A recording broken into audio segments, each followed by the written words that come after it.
Good morning.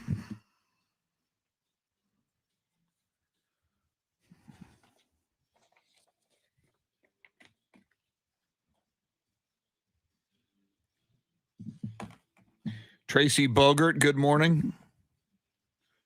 Hector Gomez, good morning.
Here we go. You know what I think?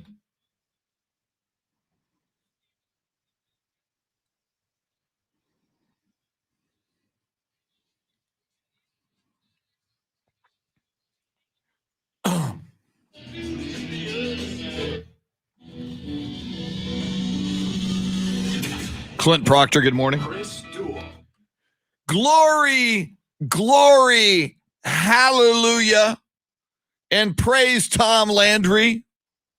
The football gods have opened up the heavens and descended upon us the glorious gift of the NFL schedule. It's the Chris Duel Show with Shannon Salty Sweeney, Dave Ayler, your soundscape stylist.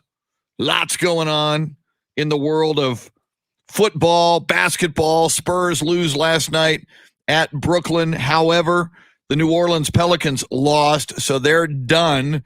But the Spurs still have a magic number of 1 for them to make the play-in tournament because the Sacramento Kings are 2 games behind the Spurs with 3 to play. It would be unlikely, but not impossible, because the Spurs schedule is so tough and Sacramento is kind of hot.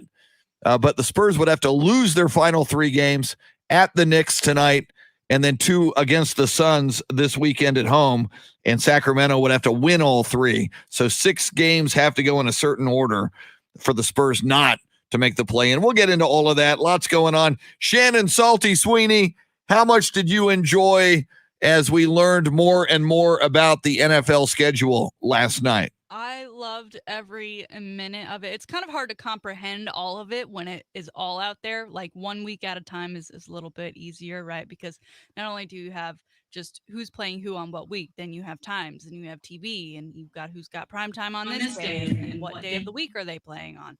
But I really enjoyed, I think almost every organization really stepped it up this year in the creative ways that they did their schedule announcement. So that was a lot of fun to watch. I still have some teams that I need to go check out and see what they did, because no longer do we live in the world of here's a graphic. You got to do more. I need some effort. I need to know you took time. I need to know that you've known this schedule for a while.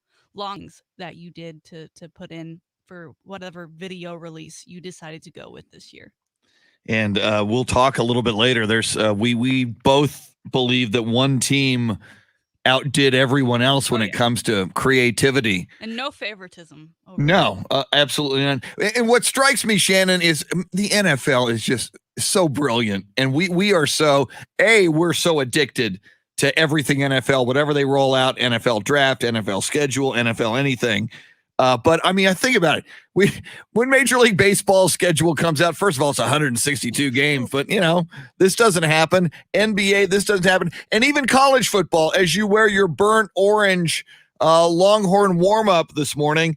As much as you love your alma mater, the Texas Longhorns, as much as I love my alma mater, USC, when college football schedules roll out, it's still nothing like this. I mean, I look at it and I go, whoa, this is kind of cool. Wow, I'm excited for this game. But, there's no big fanfare drum roll. Hey, we're the Longhorns. On this day, we're going to play TCU. I mean, Yeah. it's just nothing like what the NFL is able to accomplish with their product. It is amazing what a big deal. And we already knew who was playing who. It was just the order of when these games would be played that was revealed, and it was the biggest thing in sports yesterday. Yeah. And to your point on college football, you're totally right. I mean, part of it is because most of those games are predictable and when they're going to be, right? You always kind of know Texas OU is going to be about that second week in October. You can typically guess their Thanksgiving matchup. And then they do have, in the last couple of years especially, have announced these huge outside of the conference matchups, mostly with SEC. You have Alabama, you have Georgia. We recently got through playing USC. We didn't get to play LSU twice, but we did get to play them once, and those were huge games. So those in themselves have been big announcements when they happen, but the dates are pretty much already set, and it's not this big reveal that we get with the NFL. And you're signed today on our video feed, which you can check out on Facebook, YouTube, and Twitch of the show each morning. You have today 4 months till football season. So that just goes to your point even more. We are 4 months out from game one. From today. Today is Thursday, September 9th. Dallas Cowboys versus Tom Brady and the championship Bucks. Game one. 4 months. And crazy. It's all we can talk about. And yeah. Rightfully so. Yeah, and technically, since today's the 13th and that Thursday is going to be the 9th, you can also say it's less than 4 months, but roughly. Well, I'm ballparking it. I'm ballparking it by saying 4 months. When do we start with the hours countdown? Ooh.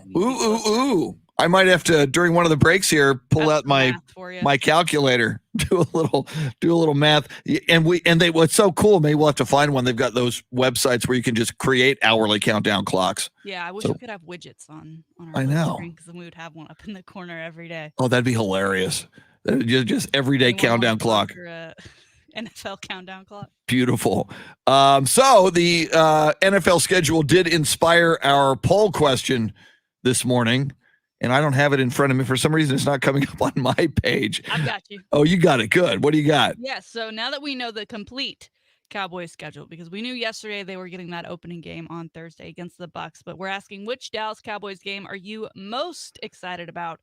Opener at the Bucks, November at the Chiefs. Of course, Patrick Mahomes, always fun to watch no matter what team he's playing. So watching him play the Cowboys should be quite interesting. Thanksgiving game versus the Raiders or other, you tell us. So far, that opener at the Bucks in the lead, and I think rightfully so. That is where my vote went this morning, just because it's hard to, especially as a Cowboys fan, and you go into each season with such high hopes, whether they're granted or not, whether it's just my delusionalness or not. I always believe we're going all the way, and so my hopes are never higher than that game one.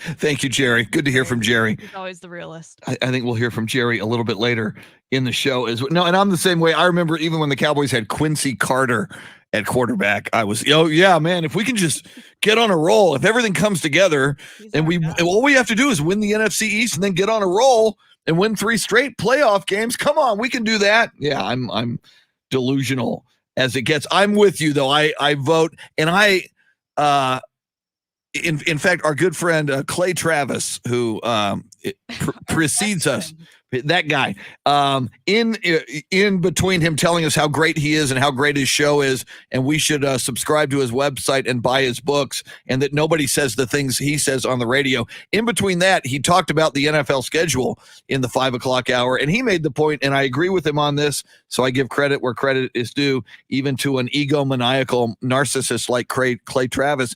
But he said, this opener, this matchup, Cowboys versus Buccaneers, look at the brands involved. Cowboys, America's team, either the most popular or most hated team in football, depending on where you stand.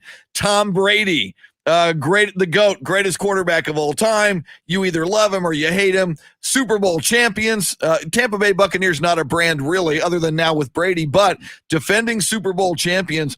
He said, and I agree with him on this, I don't remember a more anticipated opening game in the NFL than this. I mean, the return of Dak Prescott.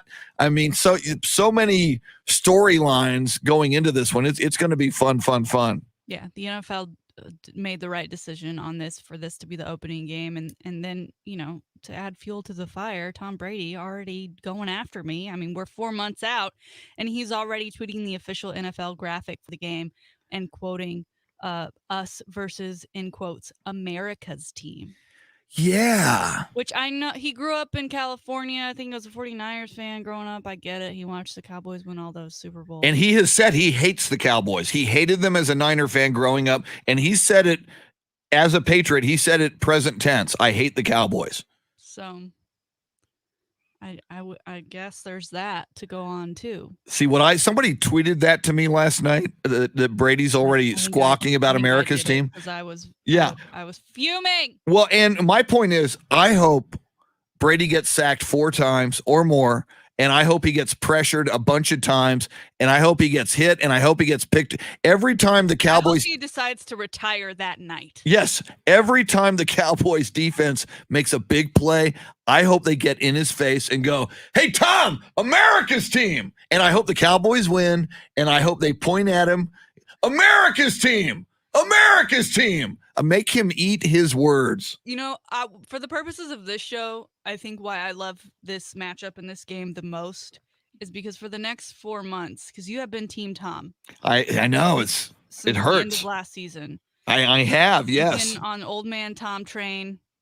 I'm on Team Old Man is what it is. Well, and Tom is the captain of the train. The next 4 months, you got to be against Tom Brady. I do. You have to. I know I must. The Cowboys are my team. I know. But I admit, and I completely did a 180. I used to hate Brady. I was just sick of it. But once he turned 40, it's like, wow, he's an old man now. And I've been an old man for a long time. So, hey. Yeah. Let's hope he plays like an old man come September 9th. Now he's playing for Team Old Man. Now he's representing all of us.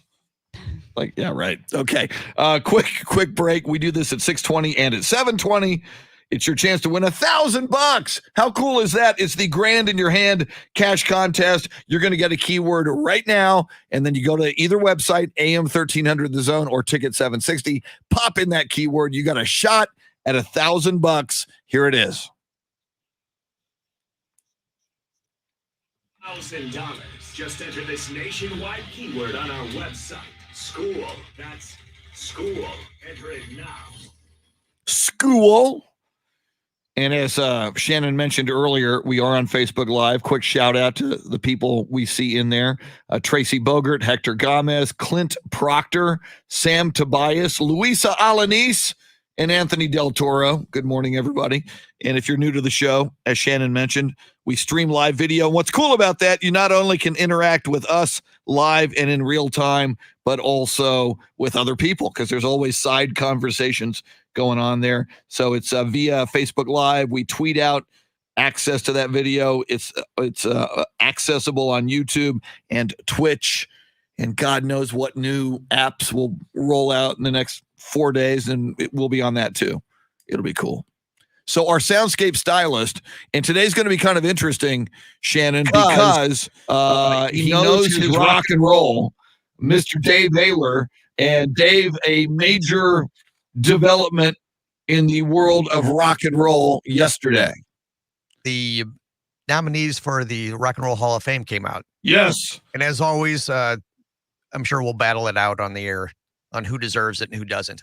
Well, but I think we both agree, and Shannon, we had this conversation several weeks ago, and you did not, and unless you're like older like me and Dave, you would not recognize the name, but he's very talented. He was always overlooked for the Rock and Roll Hall of Fame. One of my favorite names, but there's a few here that I'm very happy about. Todd Rundgren made it to the Rock and Roll Hall of Fame, and he's one of the guys who is wildly talented, has put out some amazing music, and now he's in. Shannon, you will be happy to know Jay-Z is in the Rock and Roll Hall of Fame. He's no Justin Timberlake. And he's no rock and roll. But he's well. Nobody is rock and roll anymore in the Rock and Roll Hall. True. Yeah, Madonna's in there. The name needs to change. LL Cool J didn't get in, but He's got Jay-Z time. did. Well, no, Jay-Z LL is Cool J better. did get in. But it's some special award though. Oh, okay. See, I'm looking at this graphic from the Hall of Fame. It's got LL. I got to look up the specifics. I thought it was some kind of special award that he Okay, got. all right, you may be right. LL Cool J is hot as hell.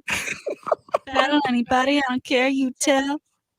I think we have a new drop. I'm just as hard as him. Yeah, you need to say that. We have a new drop from Shannon. I like that. Ladies love Cool J. Yeah, some of the other names, and so you're going to hear some of their music this morning. Tina Turner, my God. Now, she's already in from Ike and Tina Turner, but I like this better. She's going twice. Well, she should, because when she was with Ike used to slap her around. Ike Turner was a dirtbag. Literally? Scumbag. Yes. Oh, no, he was a notorious woman beater, and he has since died, but whenever I hear of Ike Turner, and they made some great music, but no, it's like, dude, I don't care what great artistic accomplishments you achieved. You were a dirtbag, a scumbag. You slapped Tina around. Yes, and it was if you ever see either a documentary or I think there was a biopic on Tina Turner. There's one on a brand new one on HBO Max. Whoa, okay. It came out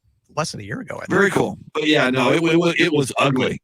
It was ugly early, and he was like a big deal singer, and she was like a church singer, and he kind of like hooked up with her when I know she was underage, maybe 15, 16, but she was wildly talented. So he made her a star, but he was like her, it was like he owned her and was really awful to her. So some of the other names, Carole King, and again, Carole King, widely talented as a singer-songwriter.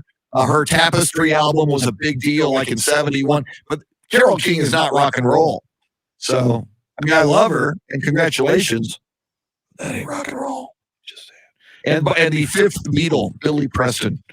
I'm glad the late, great Billy Preston got in. Anyway, we'll get into some Rock and Roll Hall of Fame music as kind of bumper music in and out today. Coming up, and Shannon kind of referenced it, some of the creative ways that NFL teams rolled out their NFL schedule yesterday. Well, we believe one team outdid every other team by miles and miles and miles, and that team deserves a high five, and not just the team, but somebody else you may have heard of. So that's coming up in the high five play of the day. A little bit later, let's see, we've got Jeff Garcia of Lockedon Spurs just after 7. Also in the 7 o'clock hour, Shannon's Salty Shakedown, sports history, sports birthdays. Tanner Carlson coming off his second COVID vaccination, which Dave Ayler is going to get, I believe, on tomorrow. Dave, is that your vaccination tomorrow? Yes, tomorrow afternoon. My goodness, we're all getting it. So, yeah, we'll see how Tanner's doing a few days out from his. I think he's doing fine. He looks normal walking down the hall. It's all coming your way. She's Shannon Salty Sweeney. He's Dave. I'm Chris. It's the Chris Duel Show.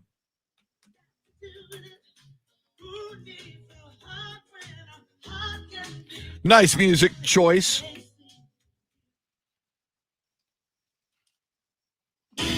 Oh. Did I ever tell you that when my dad's 1961 at his senior prom, an unknown group played their prom called Ike and Tina Turner? Oh my God! You should have said that on the radio. That's amazing. And I didn't know about this until like maybe a couple of years ago. Wow. And my parents didn't go because you guys, well, they obviously weren't married yet. But my dad was a singer, my mom was like a sound person. And yeah, so. The band was Ike and Tina Turner. And this was like 1961, and a black group playing an all-white high school. Boy, there's some problems with that. Yeah, back in the day. My goodness.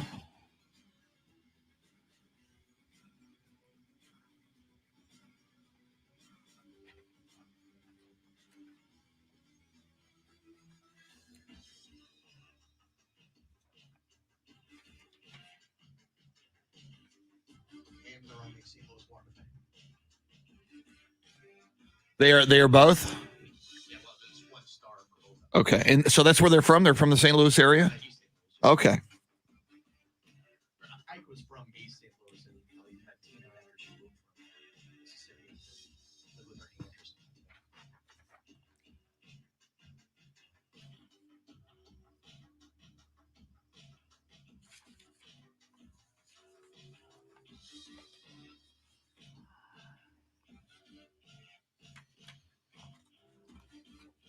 David Valles, welcome in. David, it's actually, I got it relatively recently. You know, it's a throwback T-shirt. So I didn't get it back in the days of Blockbuster. I got it subsequent to Blockbuster. I think I bought it on Amazon because I thought it was kitschy. I thought it was, you know, like for a throwback Thursday. So it's not actually a 20-year-old T-shirt. It's probably like a year old.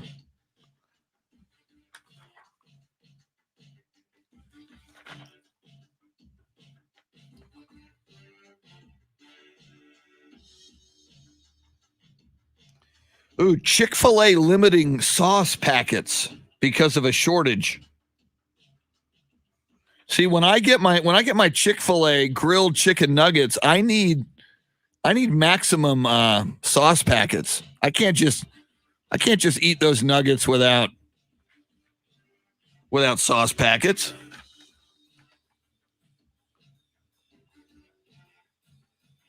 Wendy's launches the bourbon bacon cheeseburger. Is that not going to encourage children to, as soon as they can, get their hands on some bourbon? I'm just saying.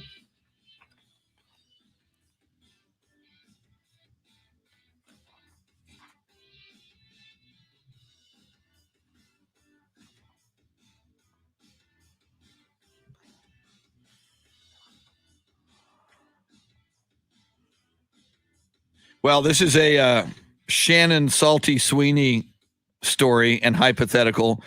2/3 of single people would dump someone if their pet didn't approve.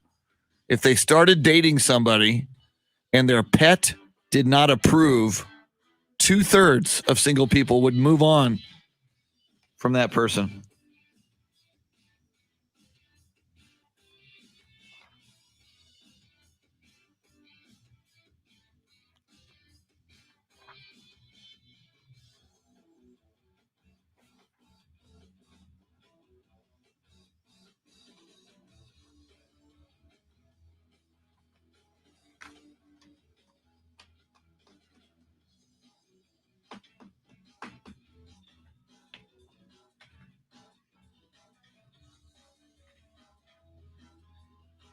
Yeah, I just saw the LL Cool J is getting an award for musical excellence, as is Billy Preston. But do you show up for that? It's like, if you're not being inducted, it's like, hey, man, induct me and I'll show up. And that might be one of the awards that might ship, on the awards given on a previous day.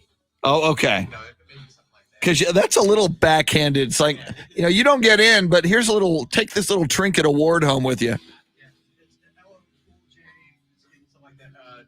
Randy Rhoads is getting some kind of special instrument award. And it was, you say Billy Preston's the other one? According to this, yeah, LL Cool J, Randy Rhoads, and Billy Preston receiving the award for musical excellence.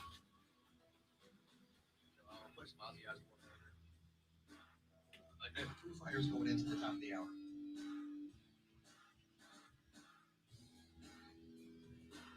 Okay, thanks. Yeah, Foo Fighters going to the top. I'll see if I can find it.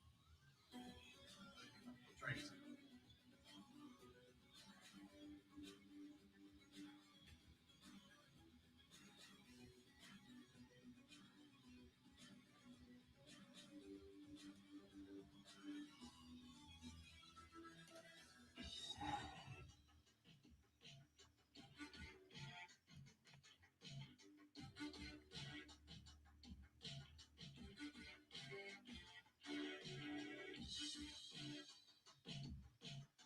Post Malone coming back here. Ah, very nice.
Yeah, Sam Tobias, it pains me to agree with Clay Travis, but it was nice of him to take a few minutes off from telling us how spectacular he is and how great the show is and how the ratings are the greatest ever in sports radio.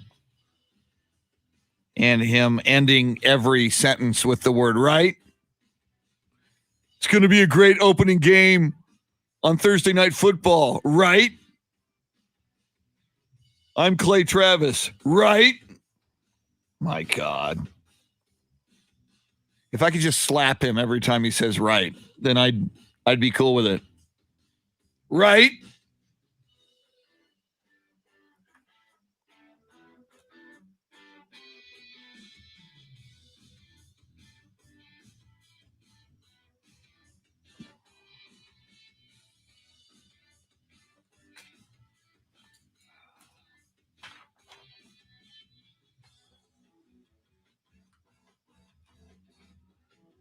Good morning, John Williams from Dallas.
Post Malone submitted for your approval by Soundscape stylist Dave Ayler.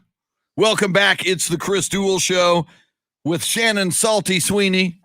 The post Malone music will become even more relevant to you before this segment is over. Lots going on in the world of sports. The big headline overnight and last night, the big reveal of the NFL schedule. A lot of it broke. Week 1 broke yesterday on this show. That was kind of fun. And we're happy that we were able to break that news to you that it was going to be the Dallas Cowboys and the Tampa Bay Buccaneers as the, yes, Jimmy Johnson as the opening night game on Thursday Night Football. So now we know the whole schedule. We'll talk that. We'll talk NBA. We'll talk Spurs. We'll talk Major League Baseball. Lots and lots and lots going on. Oh, by the way, as we continue, your chance to join us at any time. We love taking your phone calls, 800-707-9760. If you want to jump in here and talk about anything we're talking about or anything in the world of sports or beyond that is on your mind, 800-707-9760. But this time we like to bring you the high five play of the day. Somebody deserves a high five, and I think you may know some of these people involved. And Shannon, high five isn't just the name of the segment. It's a cool place to go hang out. Yes, and Thursdays are my favorite day to hang out because we've got $5 frozen margaritas at High Five along with half price axe throwing and 3, 4, 5 sliders. So get over there and check it out and make sure, you're already setting your plans for the fall with the new NFL schedule being released. Why not schedule some time to go to High Five and enjoy the games this upcoming season? All right, today I'm giving a high five with my right hand to Mr. Jerry Jones and my high five with my left hand to Posty. We do nothing on this show unintentional. That's why we played Posty coming in, because that song used in the Cowboys schedule release video where the postman, aka Post Malone, aka Posty himself, made an appearance to hand deliver the schedule to Jerry Jones. The two then did some beer pong where they were wearing Cowboys rings. Jerry, of course, wearing his Hall of Fame ring. Jerry dressed in his own Jerry Crocs because, of course, Posty, a big fan of the Crocs. He's got his own himself. Posty from Grapevine, Texas, greater Dallas area, has always been a big Cowboys fan. That song we listened to in the intro, it's called Wow. He shouts out Dak Prescott in that song. So, of course, Dak as well as Zeke made an appearance in the schedule release video. I think it's one of the more creative ways the schedules were announced yesterday. There were a lot to choose from. We had the Broncos enlisting the help of Peyton Manning.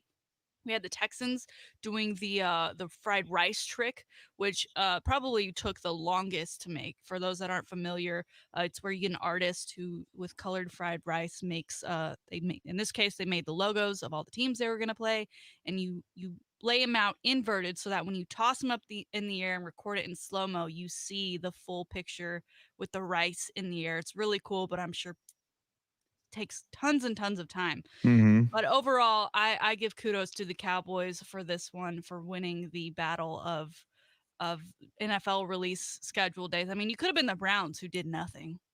They did nothing.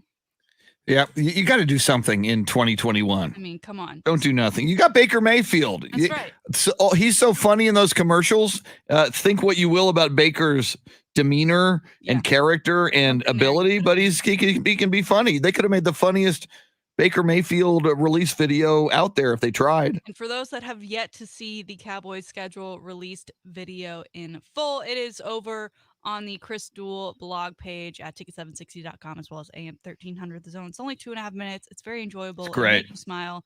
Of course, Jerry, on a day when it's all about the team, still manages to make it about himself. I love when Post Malone hands him the package and they just frame it just so you know that UPS was part of it in the process, and that it wasn't necessarily Post Malone and his mail services. That UPS is the sponsor for that one. But I loved it. I love any time that Jerry can kind of be humanized like that, even though, of course, he clearly wanted to make it all about him.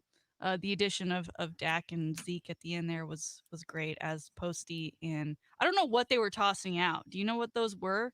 The little cards? That was were they beyond me. coupons of some sort, or were they maybe they were miniature schedules, like the little schedules that like almost magnified. Because they did have Cowboys logos on them, so that could have been little mini schedules. Maybe that's what it is. Mm-hmm. But what were your thoughts on the video? Because do you know who Post Malone is? I know who Post Malone is. Okay. I don't have any Post Malone tunes on my playlist. You didn't know he was a huge Cowboys fan and shouts out Dak in that particular song. I did not. Because I you gotta add it to your song playlist. Now I may. First thing that struck me, and this is not cool, and I just got to be honest, when Post Malone walks into Jerry Jones' office and Jerry is sitting at his desk, and he turns around at his desk. We haven't seen Jerry in several months. It's true. Jerry looks about 5 years older than he did at the end of last season. Jerry's kind of aging. Did he cut the Botox out of his life? He might have. He's a character, and I argue with him about the way he runs the on the field operations of that team, but Jerry's looking a little more rugged these days. But I mean, again, for him to do that video, for whoever conceived of it, and as you mentioned, it's just like 2.5 minutes. Mm-hmm. There's so much creativity and so many great moments in just 2.5 minutes. I mean, it when you think back upon everything you saw in that video, could have been a 7-minute video, but they kept it tight, which is great. Yeah. In and of itself. So no, big kudos. And I don't think, obviously, you and I are big Cowboys fans. We're homers. So, we would certainly be biased, but I don't think I'm being biased here. I think that was an amazingly good video. I think if the Cincinnati Bengals put out a comparable video, I think we would also be giving it mega props. Which I don't think they did. I think their big video was when they did their jersey release, even though the jerseys had already been leaked online, and they did that video where they had to bring in a throne just for Chad Ochocinco, who doesn't even play for the Bengals anymore, so never practically will wear that jersey other than for that video. I also love, Post Malone's been getting into acting lately, and so at the beginning it was really funny when he walks up to the stadium and he can't get in, the door's locked, right? He's walking all confident. I'm the man with the bag delivering the schedule. This is so important, and then he's locked out. I love that was funny. So check it out over on the Chris Duel Show, the log page. That is our high five play of the day. High five play of the day, and I'm pulling up Post Malone's Wikipedia, and I do like the fact that he's a Dallas guy, Grapevine High School. Mm-hmm. He went to Tarrant County College. He's also, you're a Bud guy, and he's big on Bud. Woo! That is like his thing. He's done a couple Super Bowl commercials for them. I'm getting a lot more reasons to like Post Malone. I'm surprised you weren't already all over him. 25 years old, born on the 4th of July, 1995. You got to like that. Very cool. Very, very cool. I always think about his always tired tattoos when I get up in the morning for this show. I'm like, I feel that. I get that. So his tattoo on my face, but I get that. So his tattoos on his face say always tired? He has because now he has like his head is tatted, like he shaved his head and then tatted his head, which seems so painful to me. But underneath his eyes, and like where football players have the black eye, right? And you can do a Tebow, you can like put some verse scripture on there. Yes. He just has on one side always and the other tired. My goodness. That's there forever.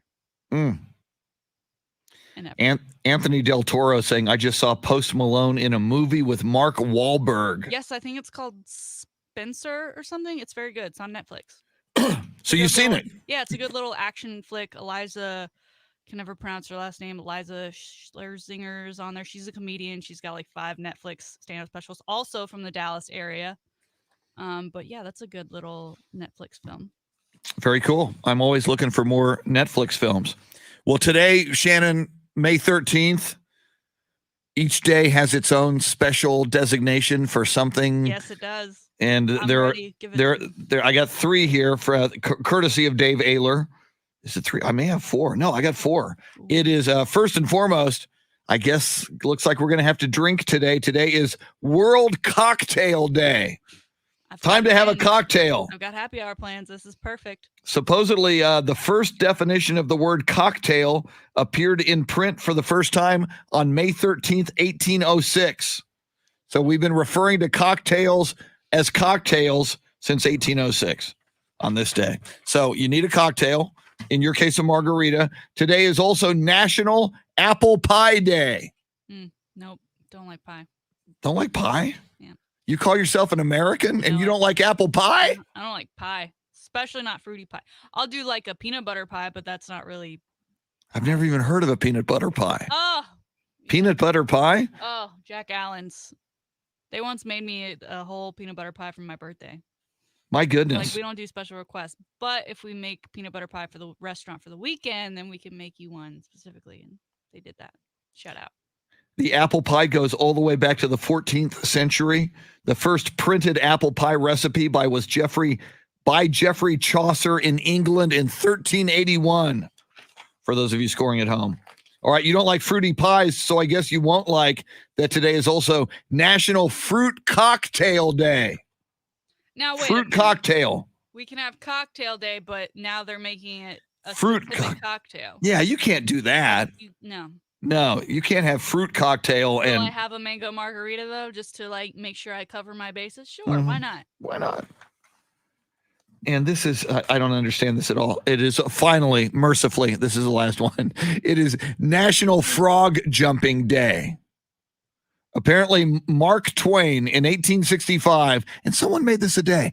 In 1865, Mark Twain's first short story was called Jim Smiley and His Jumping Frog. Later, he changed the name and published it as The Celebrated Jumping Frog of Calaveras County.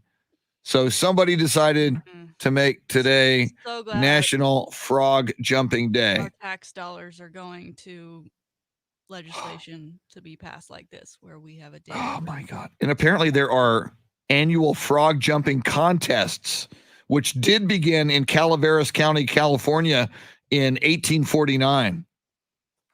Just saying. You got to have a lot of free time on your hands if you go to a frog jumping Maybe in 1849 when there wasn't much going on, there wasn't TV, there wasn't the internet. Maybe then you go to and participate and maybe bring your own frog to a frog jumping contest. But I mean, maybe it's because like, you can go down to a pond or whatever and pick up a frog, Yeah, that's true. They're cheap. You didn't have to. It's not like horse racing, or you gotta have some influx of cash to participate. That's a good point. And you got to have some steroids if you're Bob Baffert to find a way to juice up that horse so that he can win the Kentucky Derby. I want to bring in Dave Ayler just for something. Dave, you mentioned this at the bottom of the hour and you buried the lead. We were talking about the Rock and Roll Hall of Fame inductions, and one of the headline names is Tina Turner. And so we talk about her. You play some Tina Turner on the way out of the last segment. And then off the air, you tell me something amazing. Why don't you tell us that on the air? Well, and I didn't learn this until maybe a year ago. I was visiting my mom and we're sitting around and she goes, you know that I think my dad's high school prom was 1961. In 1960 or 61. And I don't know if I think it was the prom. Maybe it was her homecoming. I don't remember what it was. But an unknown singing group named Ike and Tina Turner played their prom. Wow. Or homecoming or whatever it was. Ike and Tina Turner played your dad's high school prom. Inducted into the Rock and Roll Hall of Famers. Yes. Played the high school prom. And I know my parents didn't go. So I don't know. I don't know if they were very good or not. There's Ike and Tina Turner, so I'm sure they tore the place down. What a romantic couple! It's like they were high school sweethearts. They were married. They had you, but they blew off their high school prom. Who do we blame? Your dad or your mom on that? I don't know. Maybe that's why they got divorced. Ouch! Ouch! Maybe they just really wanted a DJ. I guess there was DJs in 1960. I don't know of any proms or homecomings that have live bands anymore. That seems very like 80s movie. Yeah, 80s. I know in the 70s we had bands at ours. So yeah, so now it's all DJs. Oh yeah, even weddings, because bands are great at weddings until they have to take a break. True. They're always kind of cheesy. They always do something like cheesy. Hey, now it's time to do the hokey pokey. Yeah, I don't need somebody else announcing any weird stuff that wasn't scripted. Just play some music. So you're telling me a DJ doesn't have to take a break? Doesn't the DJ have to go? He can, but he can press the button and music plays. True. Like when the band breaks, what are we doing? Are we doing speeches again? We don't need those. No. We didn't need them the first time. Oh, God. When the guitar player has to go to the bathroom, the whole band shuts down. Yep, you are correct. And pro tip, if you ever feel like you need to give a speech, if you're the best man or whoever, less is more. And you just said it, Shannon. We don't need to hear those speeches at weddings. Yeah. So the last wedding I went to, I was very pleased. They did all the speeches at the rehearsal dinner before, so we didn't have to sit through them. Thank God. I'm sure they were lovely, but I don't care. No, yeah, I don't either. And less is more. If you can just get up and keep it under a minute, then we're good. And we like you more if you do that. Something else regarding the Rock and Roll Hall of Fame and the inductions were announced. Well, those who will be inducted. Obviously, they weren't inducted yesterday. It's going to be on October 30th in Cleveland, and I'm up against a break, so we're going to have to do that a little bit later.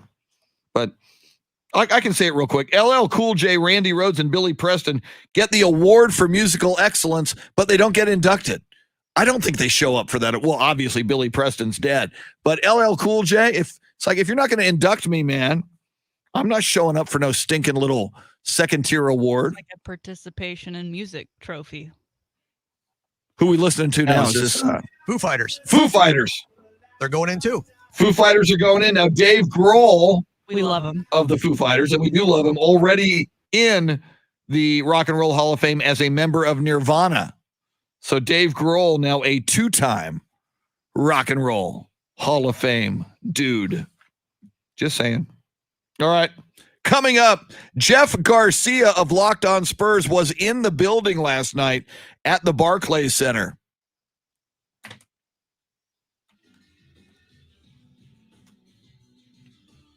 I was looking at the wrong hour. Yeah, my bad. Yeah, I was looking at 55:10 and it was 54:10.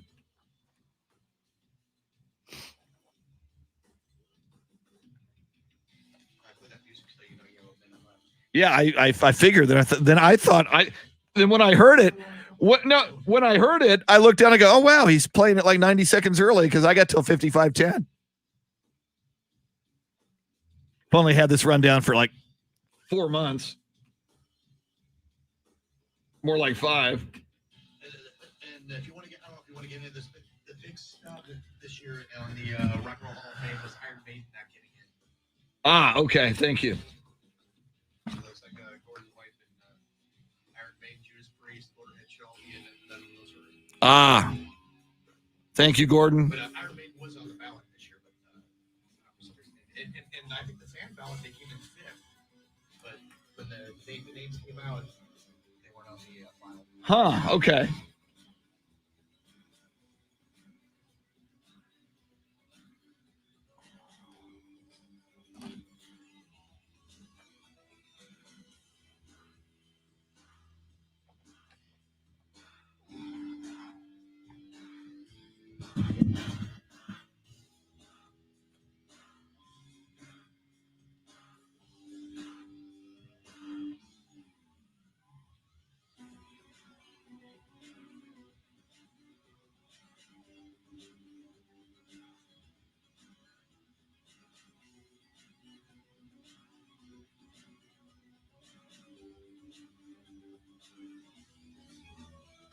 Yeah, just to let you know, Dave, we'll wrap Jeff Garcia instead of doing like the whole segment with him.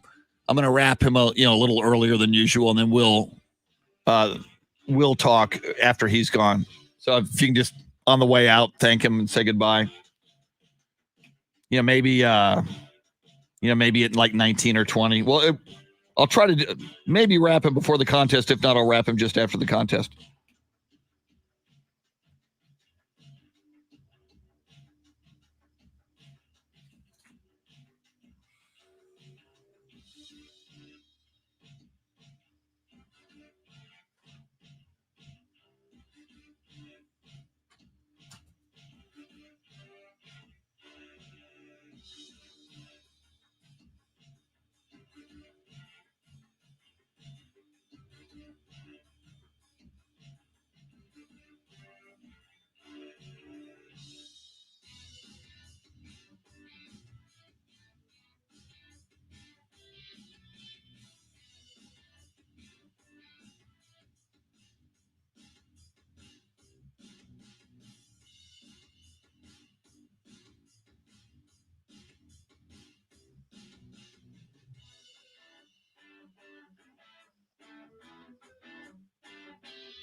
John, I have no idea.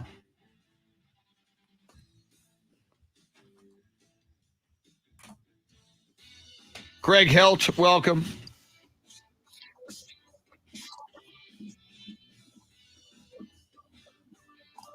Oh, Chris, you getting yourself a Bexar Goods Spurs wallet? a what? There's the Bexar Goods is collabing with the Spurs with Fiesta themed leather goods. I haven't seen that. Where do you see that? MySanAntonio.com's got an article on it. Okay. They're pretty cool.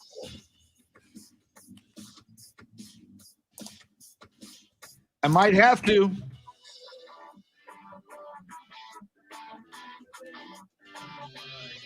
of the hour, I'll play Ozzy Osbourne for Brady Is. Cool. Thank you. You didn't know Brady Is. I did not. Yeah, he died in a plane crash. Oh, no. Wow. 2 weeks recently. Thanks for bringing me down.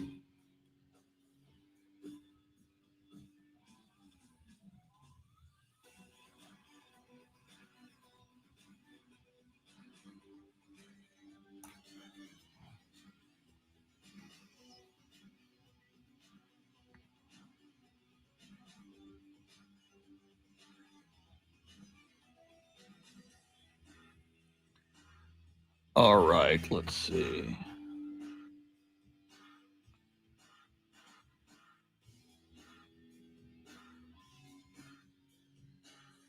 Yeah, Gordon, it is weird. And again, I love Carole King. My God, what a prolific career. What a talented singer-songwriter. What amazing music she's not only performed, but as you know all this, Gordon, you know more music than I do, but when I think rock and roll, I don't think Carole King.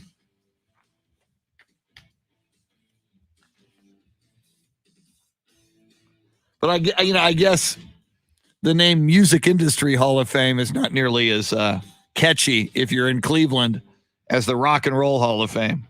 But it's probably a good business model to cast a wide net. And even those of us who, criticize and complain about it because some of these acts are either left out or that get in are not really rock and roll acts, it gets you talking about it. We're talking about the Rock and Roll Hall of Fame in Cleveland, Ohio, which, the old adage, any publicity is good publicity, just spell my name right.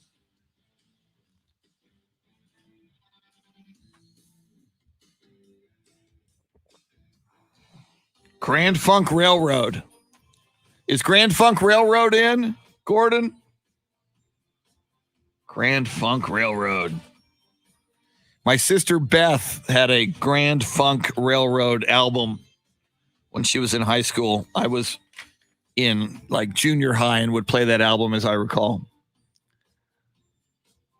Not inducted. Not inducted. Okay.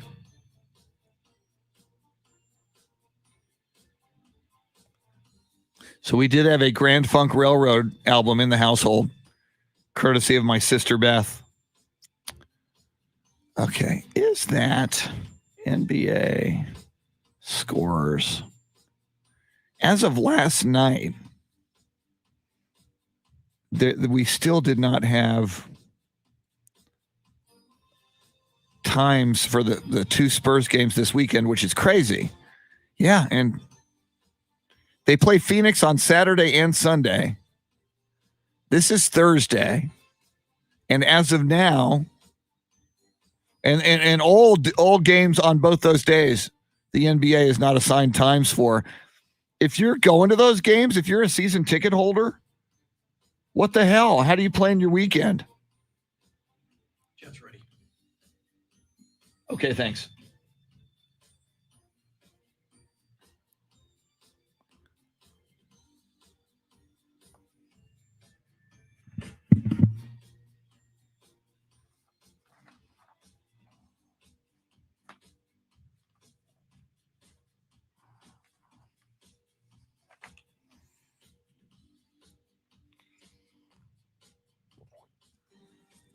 Now, Gordon, one of my favorites, and I'm a member of a page on Facebook that was started by Dan Fogelberg's wife, the late, great Dan Fogelberg.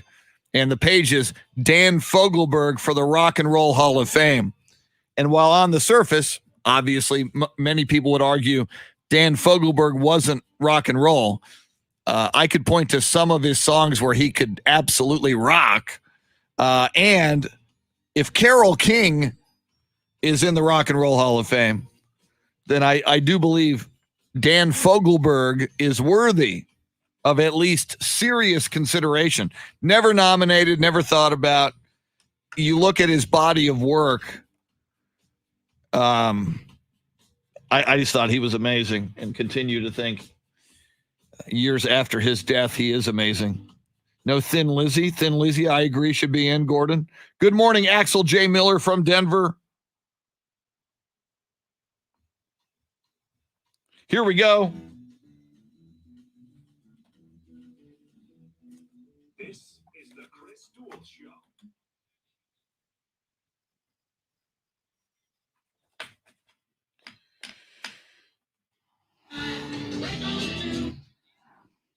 Yeah, there is a run on gas on the East Coast, John. We got to be careful here in Texas that people don't start freaking out. Duel. Good morning on a Thursday, May 13th. Praise the Lord and praise Tom Landry. I'm the founding member of the PTL Club, by the way. You go to Google and it says Jim Baker. No, it's me. PTL Club. Praise Tom Landry. The NFL schedules have dropped. We've been talking about them. It's in particular America's team, the Dallas Cowboys. It's the Chris Duel Show with Shannon Salty Sweeney, her Salty Shakedown a little bit later this hour, just after 7:30. Dave Ayler is your soundscape stylist. Coming up in about an hour at 8:06, we'll dive deeper into the NFL schedules and the Dallas Cowboys with Tanner Carlson. We'll also see how recovered he is from Pfizer vaccine number 2 that he had earlier in the week. But let's talk a little San Antonio Spurs and NBA playoffs right now, the playoffs to come as the regular season will come to an end on Sunday. The man who was in the building last night at the Barclays Center in Brooklyn as the Spurs fell to the Brooklyn Nets and still have not locked down the 10 seed, the play-in 10 seed in the Western Conference. We're going to have to wait maybe another day or two for that. He is the one and only Jeff Garcia. His podcast, Locked On Spurs, his reporting for News 4 San Antonio and Fox 29 Television. Jeff Garcia, how you doing this morning? Good morning, Chris. Shannon, doing good. I wish I could tell you we got into the play-in tournament, but like you said, we still got to wait. Yeah, and we'll talk about what the prospects are for that to happen or even not happen. 6 games would have to go a certain way for that not to happen. What was the feel for you? I know it's weird. It's COVID. You were telling us you had to jump through hoops COVID-wise to get into the Barclays Center last night to witness Spurs versus Brooklyn Nets. What was it like inside the building last night? Well, once you get through media security and all that good stuff, it felt like a ghost town. It really did.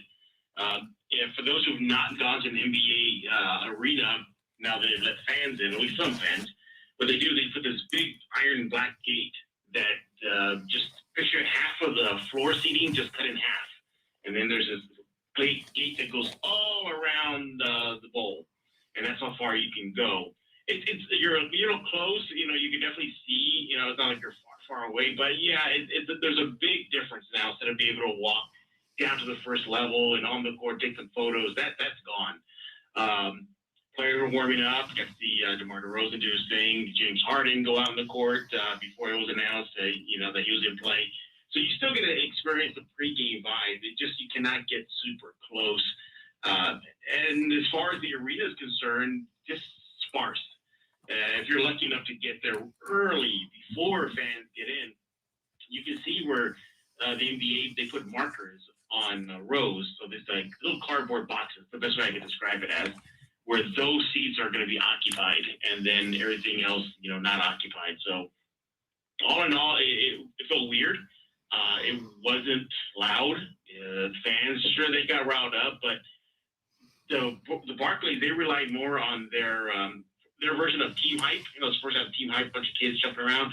The same thing, just banging the drum, trying to generate some noise.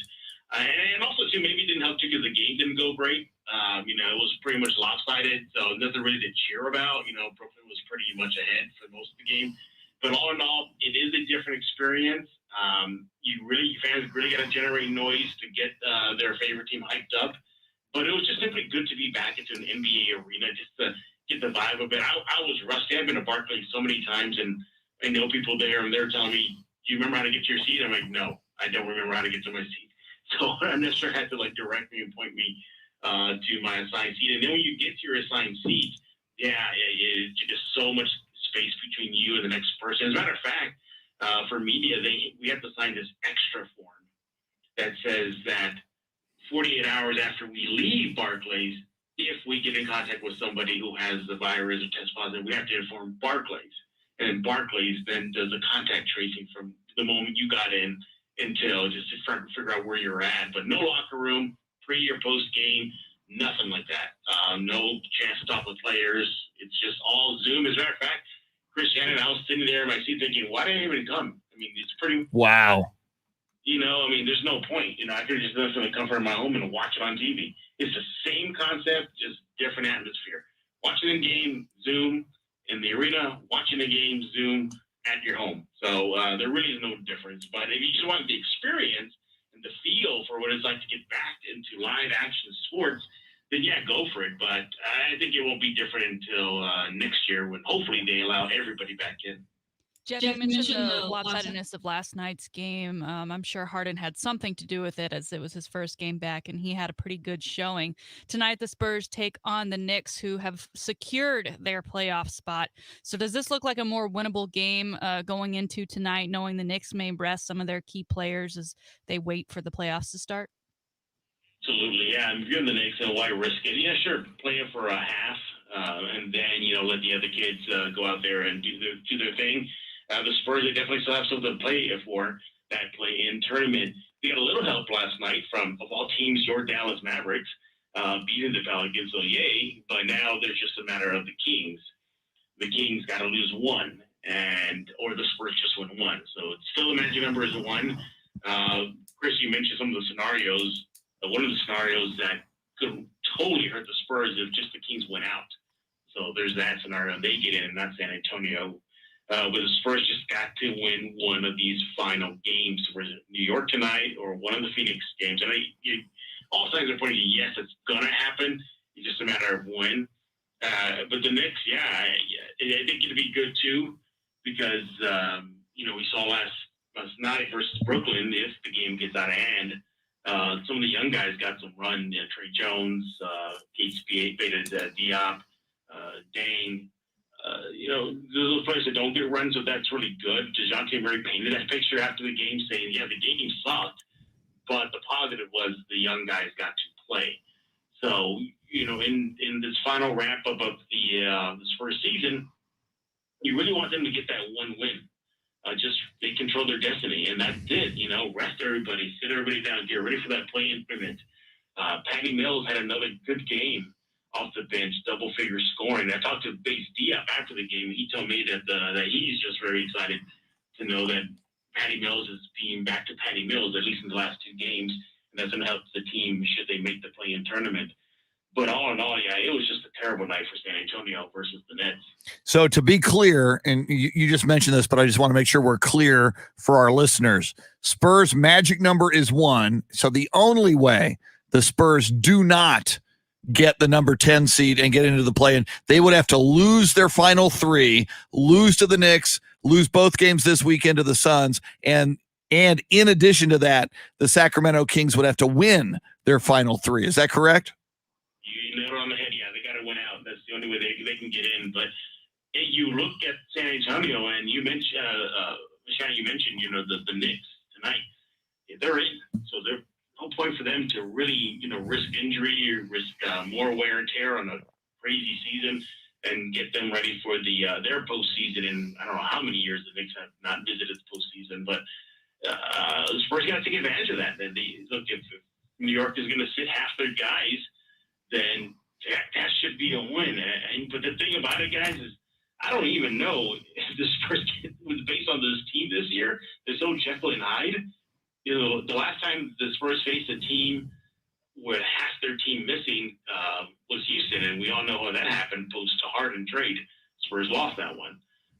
Different time, different point of the season. Perhaps their focus now is to get the play-in tournament. Maybe that'll give them a little inspiration to play well tonight, better than they did last night versus Brooklyn. They're going to have to do that. Popovich, after the game, called them out, saying that this team doesn't have mental toughness. Just flat out said it. They put out and said that, hey, that team that played in the last 8 minutes, that was the better team of the night.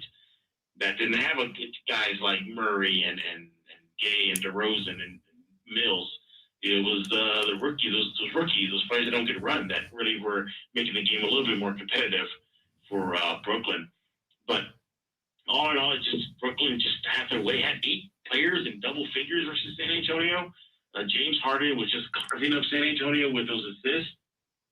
Durant was being Durant. And it was also, too, not necessarily a heavy dose of Harden and Durant. It was the peripheral guys that really did the most damage. Something about playing against the Spurs makes Nicholas Claxton, all-world. Not only did he have his career high versus San Antonio scoring the first time they met in San Antonio, he broke that last night versus San Antonio to have a new career high in scoring. Same thing with Landry Shamet. All in all, just a bad night, and hopefully they can erase that because the game's dwell on it too much because they got the Knicks tonight at MSG. Having seen the Brooklyn Nets in person, of course, they were without Kyrie last night. How likely do you think it is for them to make it all the way to the finals this year? Because obviously they have those big names, so everyone's like they should be a shoo-in, but they keep, they're almost a rotating cast of who will play, who won't play. But seeing 2 out of 3 and seeing what they did last night with the Spurs, how strong of a team is this? And I think it all hinges on actually Kyrie Irving. I think if he's able to just play and just stay on that court and not have these distractions out of his control. I know he's hurt with I think he has a fracture in his eye socket. Okay, I get that. But if he could just stay on that court and just be that glue guy for this team, I think it'd be great. Look, even without Irving, they should just still make a deep run. Maybe you have guys like Durant and Harden just on the court and surround him with Blake Griffin and Landry Shamet and guys like that. Joe Harris. I mean, Joe Harris didn't even play last night, and he's a 3-point marksman. So they should be able to withstand the loss of Irving. But if Irving and Harden and Durant are on that court together, that'd be interesting. Here's the other thing, too. After the game, Harden spoke with media and said that he was okay coming off the bench, that he was fine with it, that he said it reminded him of his OKC days, and that he was totally okay with it. So if he's okay with it and Steve Nash wants to use that as a potent weapon in the postseason, this Brooklyn team can be pretty deadly. Going to be fascinating to see what Brooklyn does in the playoffs. Jeff Garcia, a great follow on Twitter at Jeff G Spurs Zone. And you want to follow him tonight if you don't already, because he'll be at Madison Square Garden as the Spurs try to nail down that number 10 spot and get in to the play-in tournament. So keep an eye on Jeff Garcia's Twitter feed throughout the evening. Jeff Garcia, always great, sir. Enjoy the game tonight, and thanks for taking the time this morning.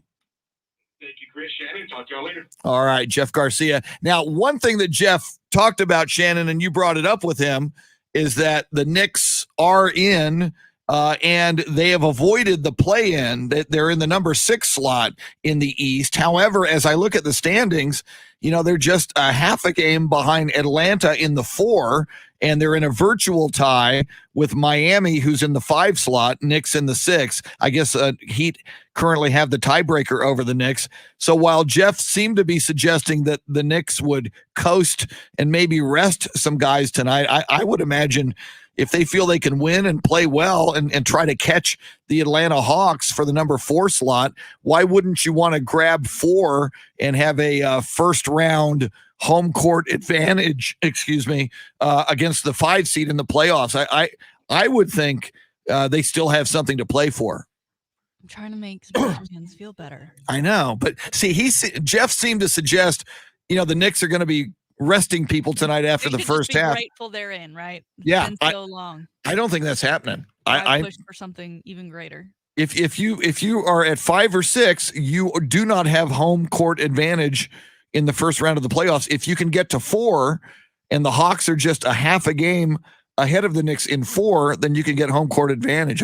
It'll be interesting. I predict the Knicks are not going to be just dogging it tonight and phoning it in, but we'll see. I hope I'm wrong. I hope they do phone it in, because that would benefit the Spurs. Quick timeout. We do this at 6:20 and 7:20. In fact, we do it 12 times throughout the day, both on AM 1300 The Zone and Ticket 760. It's the Grand in Your Hand cash contest. You're going to hear a keyword right now. Then go to either website at Ticket 760 or AM 1300 The Zone, and you pop in that keyword and you're in the running to win $1,000. Here it is. Now, here's your chance to win $1,000. Just enter this nationwide keyword on our website. Stock. That's stock. Enter it now. Stock is the keyword. Good luck with that. Here's something that's driving me crazy, Shannon. The Spurs play the Phoenix Suns twice this weekend, and not just the Phoenix Suns and the San Antonio Spurs, but so far, both final days of the season in the NBA, we don't have times for either game. And it's if you go look at the schedule for all of the games on Saturday and all of the games on Sunday, and the Spurs play the Suns in San Antonio on Saturday and on Sunday, there are yet, and this is Thursday, especially people going to games, ticket holders or season ticket holders, wouldn't it be nice to let them know when these games are going to be? Yeah, I like that you mentioned that, because I was curious of who the Knicks had left on their schedule, and their Saturday, Sunday games also are TBD. Yeah. As far as times. And I'm curious to know, because they're playing at home, the Spurs. Obviously they've had better luck on the road this year, but have you paid attention at all to times as far as, are they better maybe in on the weekends in the middle of the day, or do you think they want that prime time slot? That's a good question. Now, at home, the vast majority of Spurs home games are, tip off just after 7:30. That has varied here or there by an hour or so, and an occasional day game. I remember, and this goes way back, Tim Duncan saying he didn't like day games because he and the entire team is in a certain rhythm that when you're at home, this is your routine. This is what you do to get to the arena at a certain time, and tip-off is going to be at 7:40 typically. But as you mentioned, the Phoenix Suns, that's another team as we speak. Phoenix is a game and a half behind the Utah Jazz. So theoretically, if the Suns win their last 2 or 3 and the Jazz lose a couple, it's going to be interesting to see by Saturday, are the Suns locked in the number 2 slot? If they are, obviously, that benefits the Spurs. But I'm just, and actually, part of this is selfish. I work the Spurs broadcast. I kind of want to know, when am I working on Saturday and when am I working on Sunday? I did hear someone say, but again, it's not yet official, that all of the games on Sunday's the last day for everybody for the regular season in the NBA, that all of those games will be a day game, because with the play-in tournament coming like 48 hours later, and some teams like the Spurs, if they get the 10 slot, are going to have to go on the road and presumably fly to Memphis to get ready to play that 9 versus 10 game. Same thing with 8 versus 7. That they wanted to make those all day games on Sunday, but I've yet to see, and I keep checking, and we just checked, and there are no times yet for the Saturday or the Sunday games. I just find it on a Thursday for a league as big and as great as the NBA to kind of do business this way. I just think is weird. Well, you'd think we also have the Hall of Fame ceremony this weekend. You'd think, guys Yes. like, Kevin Garnett and Kobe and Tim Duncan going in, that they would set the times for at least those three teams that are closely tied to those players, to set those times away from Hall of Fame time, so those fans can watch both the games and those inductions. Yeah, and I know the Spurs Saturday against Phoenix, they're advertising promotions to celebrate Tim Duncan's induction. But how crazy if the NBA really screws this up and schedules the Spurs game against Tim Duncan's induction into the Naismith Memorial Basketball Hall of Fame. I mean, I don't think that's going to happen, but you don't know. Now, Carl Fisher is saying, and I agree with this on Facebook Live, Carl Fisher is saying, the NBA is probably waiting for TV ratings. And they're low. Yeah, right. Yeah, you're right. Boom. Bottom line, they're low. But secondly, for the games that are scheduled on networks for like ABC for Saturday, Sunday, obviously they want to put the most meaningful games there at the right times. But I just think the weekend has begun, people, NBA. It's Thursday. Can you tell us when we need to go to the games this weekend? That's all I'm saying. All right. Well, we're waiting. Judge Schmales from Caddyshack. Yes. All right. Coming up, I'm getting a little salty about the schedule. Coming up, Shannon's Salty Shakedown, this day in sports history and sports birthdays. Then just after 8 o'clock, coming off his second Pfizer vaccine, and I think he did fine. I think he's going to say, I don't sweat no stinking second Pfizer vaccine. Tanner Carlson, his thoughts on the NFL schedule drop and on the Cowboys schedule. We might have to, Shannon, with Tanner in here after, we might have to do our way too early Cowboys record predictions. They can't go 8-8 this year. They can go 8-1. Yeah. But they can't go 8-8. 9-8. Yeah. I might just pick the 8-1. I might just on the first ever 17 game season, maybe the Cowboys go 8-1 right, just to really tell me what team they do that one against. Yeah, it's probably Washington. Probably just a boring game against the Washington football team. Maybe. I don't know. All right. But that's coming up. Lots more NFL talk. Lots more NBA. We might even take a look at the Astros and the Rangers and some Major League Baseball. Salty Shakedown next. Sports history, sports birthdays. Dave Ayler playing music from inductees to the 2021 Rock and Roll Hall of Fame class throughout the morning. You're listening to the Chris Duel Show.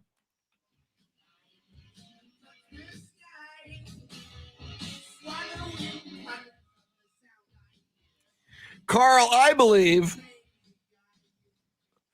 like 40% of the country, Carl is asking, why is the NBA falling? Why are ratings falling? 40% of the country listen to either watch Fox News or listen to yes, sir. right-wing talk radio, and both have been very critical of the NBA for supporting the Black Lives Matter movement. I think that's part of it. They've Fox News has been on a campaign to try to get people to stop watching the NBA, or at least being hyper critical of the NBA for embracing social justice causes. All right. Oh, I need to do this.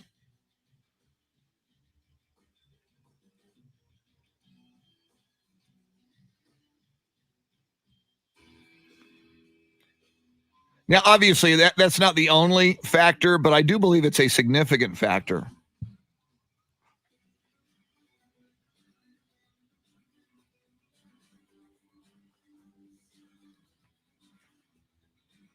You know, as Laura Ingraham said to LeBron James on her show, shut up and dribble, which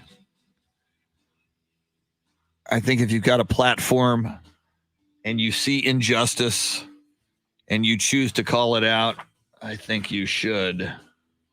But that's just me. I'm a little kooky that way. All right. Let me see here.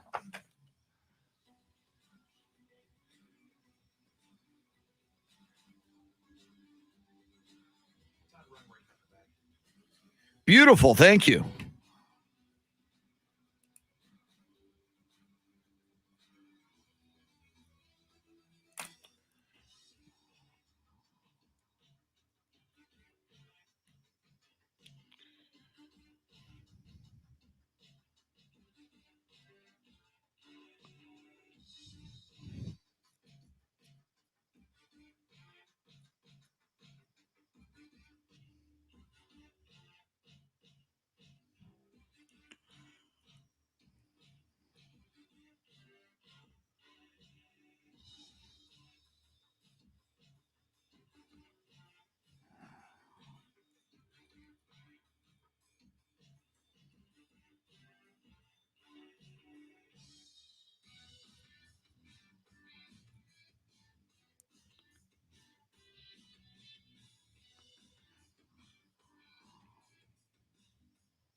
Okay, there's that.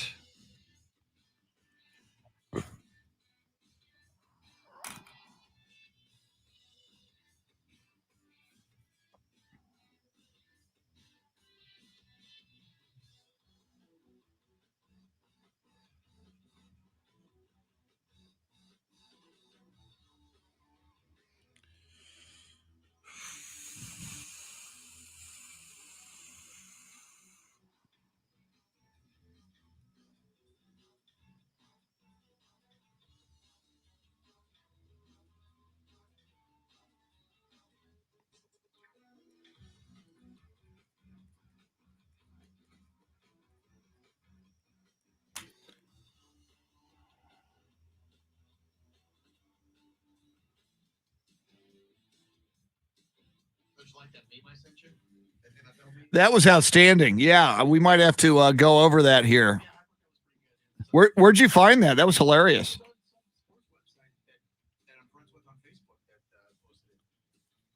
Very good. Thanks for sending that my way.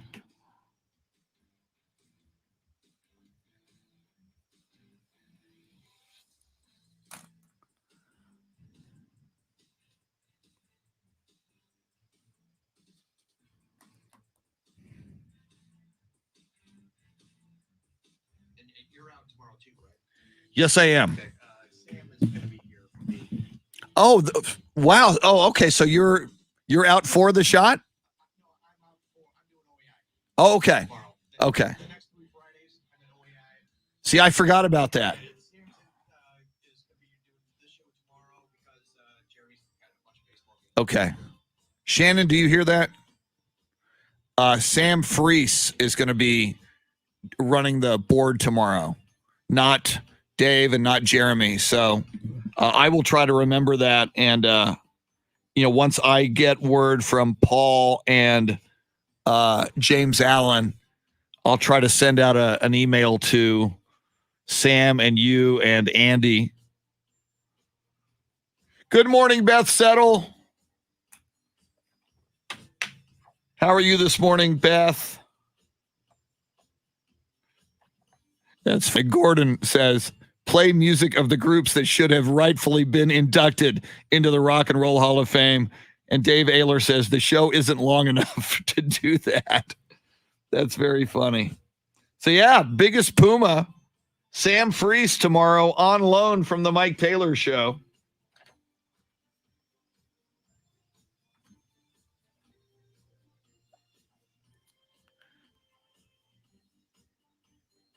Yeah, Sam Tobias, that means Sam Freese is pulling a triple shift. That means he's doing this show and he is doing the Sports Grind and he is doing the Mike Taylor Show. And that is a brutal Friday for him.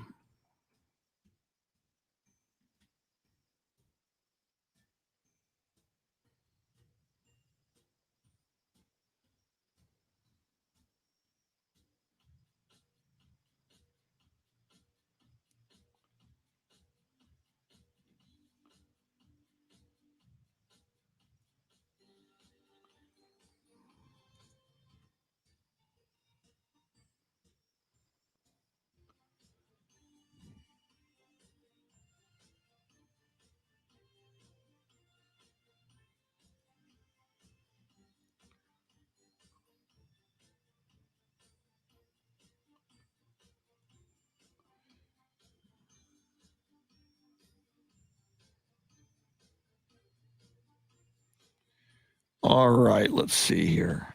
Okay, I got that.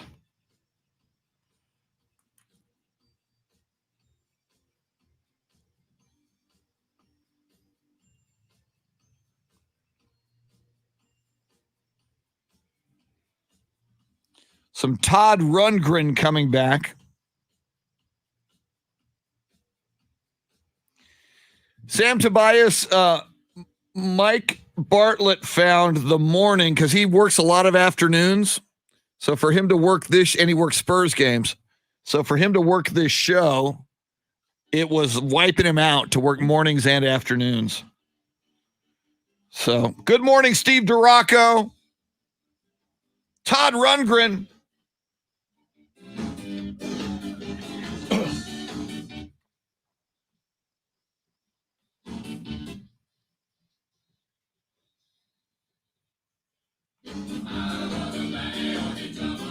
Yes.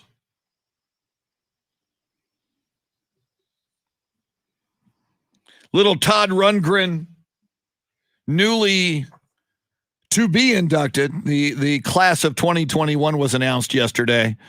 Todd Rundgren, very deserving in my view, along with Tina, they all are. Tina Turner, Foo Fighters, Carole King, the Go-Go's, Jay-Z, LL Cool J, and the late Randy Rhoads.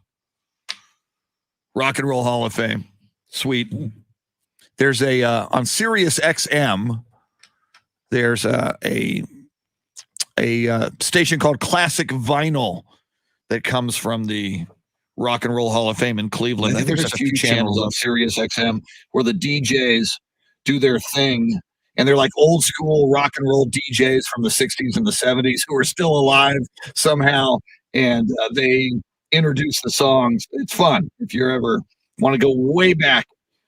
Speaking of way back, we're going to do that in just a moment. Shannon's Salty Shakedown is on your way and on her way, and sports birthdays are seconds away. But first, how about this day in sports history?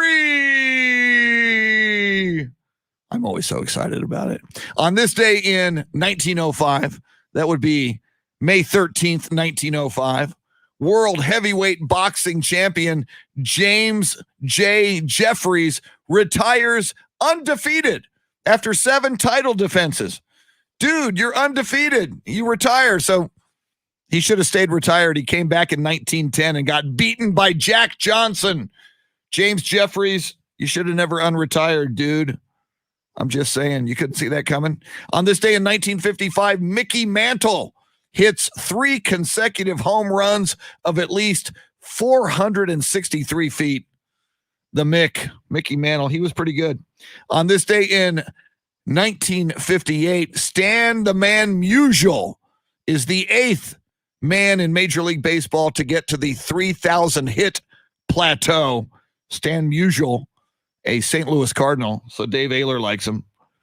On this day in 1973, Bobby Riggs beats Margaret Court in a Mother's Day match in California. Bobby Riggs used to like taking on women. He was like an older guy. So, obviously the Billie Jean King match at the Astrodome in 1974 was a big deal, but a lot of people don't remember in 73 on Mother's Day, dude took on Margaret Court and he won. Congratulations, Bobby Riggs.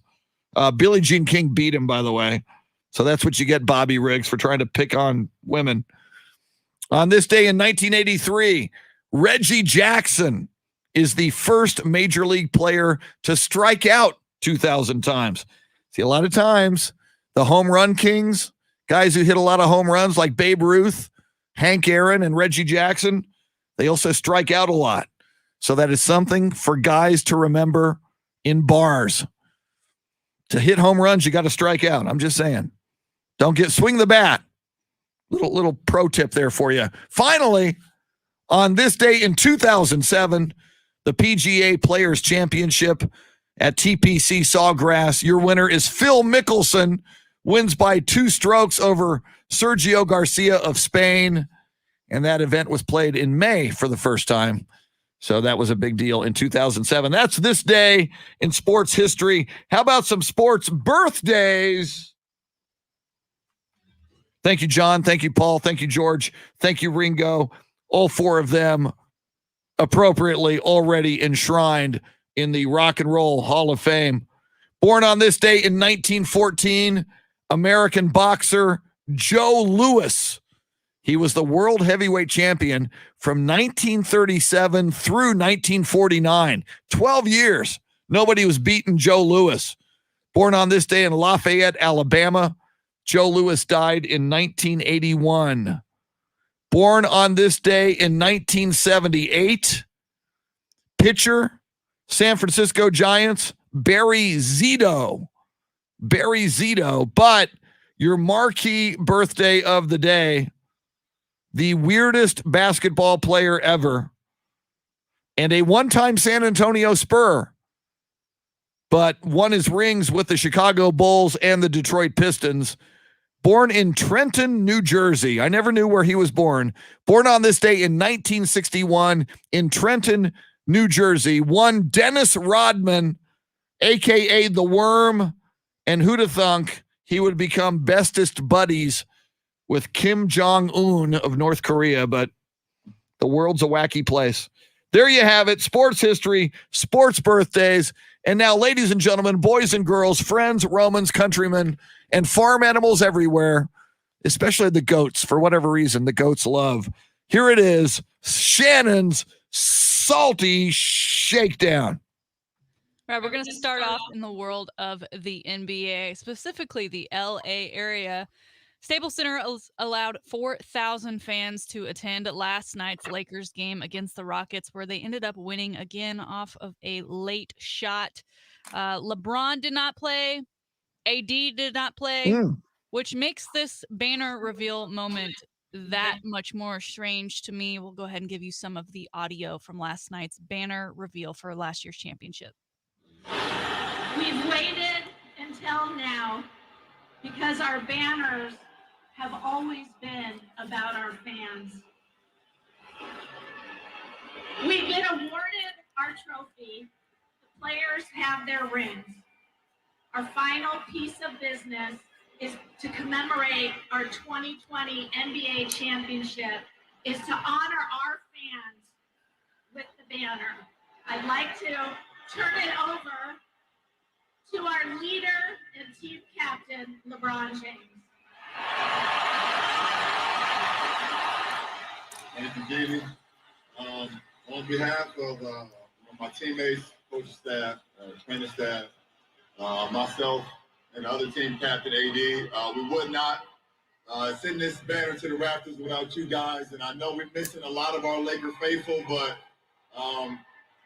this is absolutely for you guys. We said we would not reveal this banner until we had some of you guys in the seats. So this is you guys' moment. We had our ring night. We wanted you guys there, but we made sure we saved the banner for y'all. So we love you guys, and on the road to back-to-back starts in about a week. So let's get going.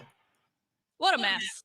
What an absolute mess. Jeannie Buss saying this is for the fans. You only have 4,000 fans there. If you couldn't tell, they were definitely pumping in crowd noise, because you look at that arena that holds 19,000 people. 4,000 people do not make that much noise. And on top of that, you waited this long. That banner has been there since the ring ceremony. It's just been covered up by a coming soon banner in front of it that was dropped last night. You waited this long. You waited for 4,000 fans to get there so that they could watch a banner be revealed that's been there the entire season, to then watch the Lakers almost lose to the Rockets in a close game where LeBron James and AD, your team captains, did not even play. That's why they gave their speeches in street clothes, and ugly street clothes at that. I do not know what was going on with LeBron. What was with that hat? I cannot believe that this is how the Lakers of all teams decided to reveal their banner to their fans, which apparently they care so much about. At this point, why not wait till next season when you're probably going to have a full house anyway? Because a 2020 championship banner, we're about to go into the 2021 playoffs.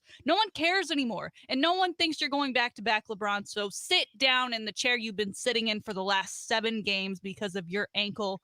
Nobody cares, not even your 4,000 fans that were in attendance.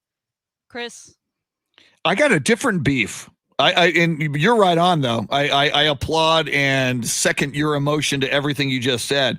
How do you not, listening to LeBron's speech and listening to Jeannie Buss, and maybe I missed something, how do you not dedicate that banner and that championship to Kobe Bryant? It was the year that he died in the how do you, LeBron, make that speech and not say, we waited for you fans. I get all that, but let us now for a moment remember the greatest Laker, or the greatest Laker in a lot of people's minds, or the man to whom we dedicated this championship, Kobe Bryant. That kind of bums me out.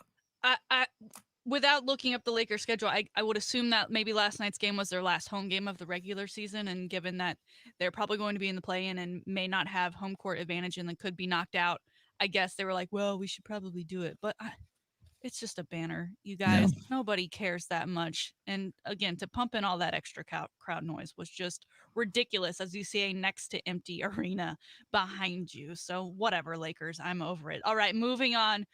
We haven't talked a lot of J.J. Watt lately, mostly because he is now an Arizona Cardinal. So to some, he's not relevant, even though he is, and I think will always be considered one of the Lord and Saviors of the Houston area and Texas in general, as he has helped keep them relevant, even when he's no longer on the team. So we're going to play Where in the World is J.J. Watt?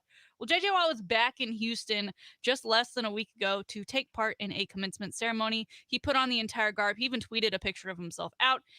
And he said an interesting point that I've seen come up a lot recently, just as we're in this graduation season, that people aren't happy with the garb you put on, the cap and gown. Why are we still doing that? Is it just a money ploy? Because you only wear it once.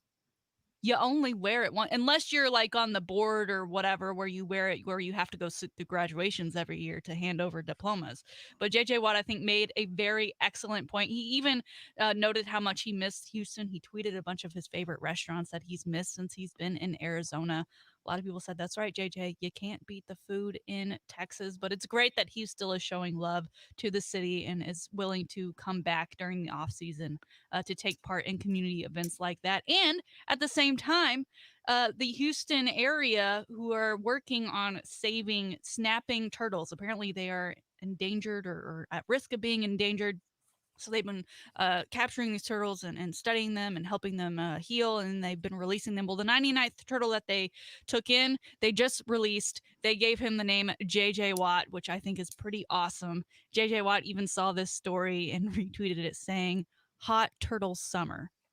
So now that's the newest thing. Hot Turtle Summer. But I love, again, JJ Watt still repping the city of Houston, even though he is a Cardinal, still very much relevant, whether Houston Texans fans are over him moving yet or not.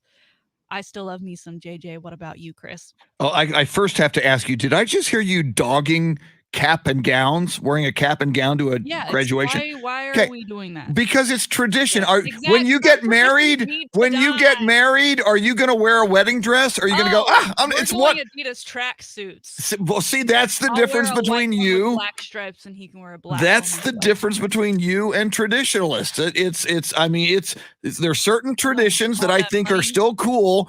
When you have put your heart and soul and years of your life into achieving a degree and an education, it's tradition to wear a cap and gown. I'm cool with it. Just like a wedding dress is tradition, and I'm cool with that too. And I'm also cool with you choosing to wear an Adidas warm-up suit if that's what you choose. So I'm cool with both. This is better on the dance floor, I think. I mean, it has been something that's been coming up a lot lately, this cap and gown thing of like, okay, well, so that's a thing, and why? Yeah.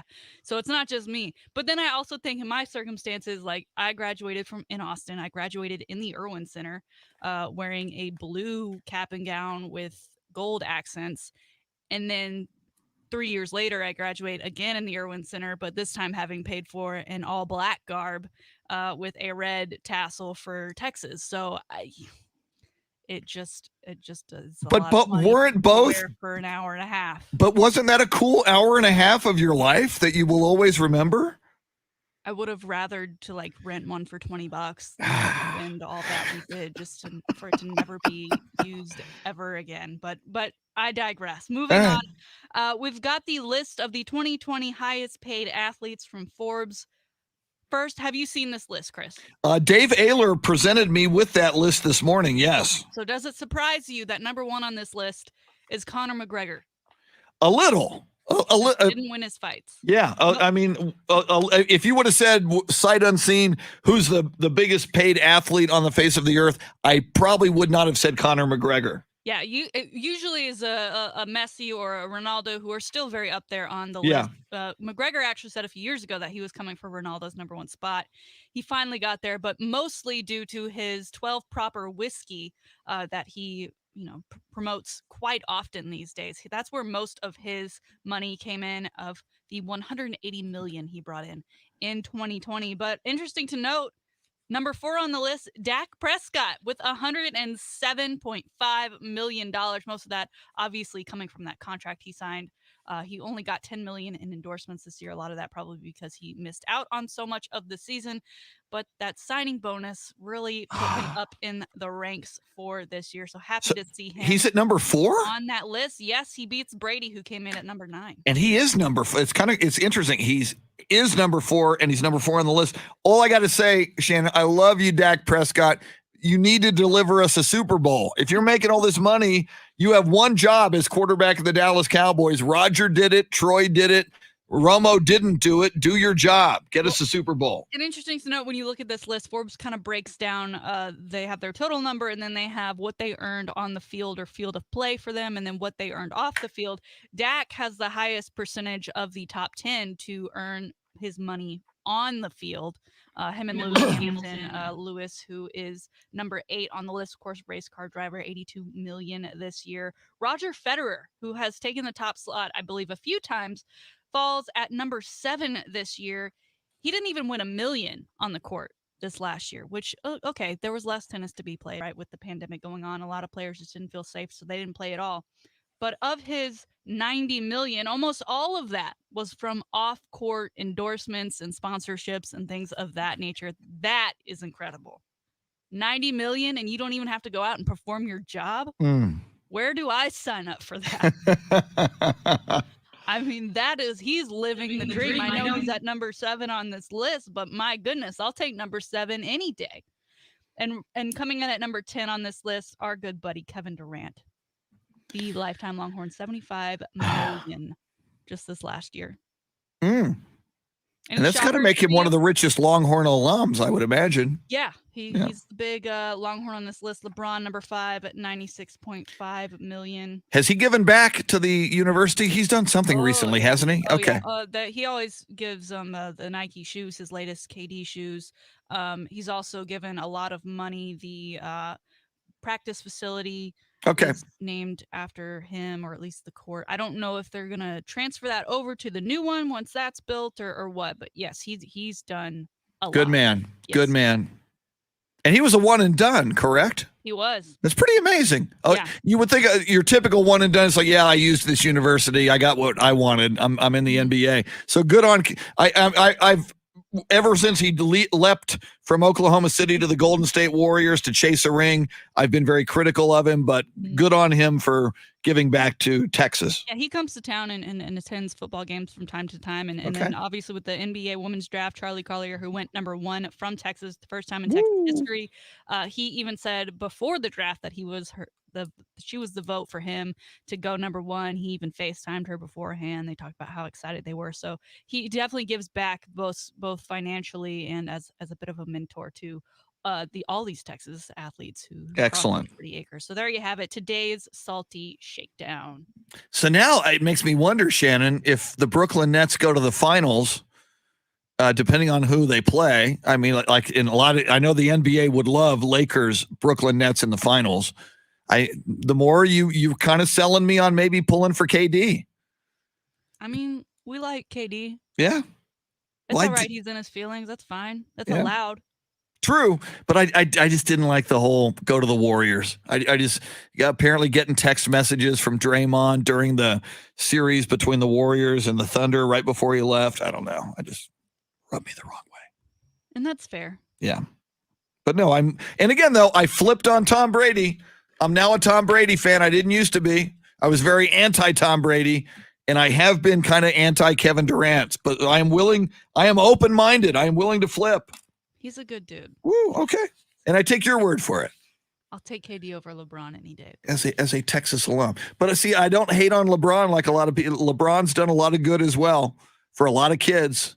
I'm just saying. All right. The University of Texas. But no, LeBron. Yeah, LeBron, why don't you give any money to the University of Texas? Why not, LeBron? You suck, LeBron. Exactly. All right. I hate LeBron. Fair enough. Coming up, Tanner Carlson. He's not afraid of no stinking COVID vaccine. We'll talk to him about the Cowboys, the schedule, and more. Don't go anywhere. Big 8 o'clock hour on the Chris Duel Show coming at you.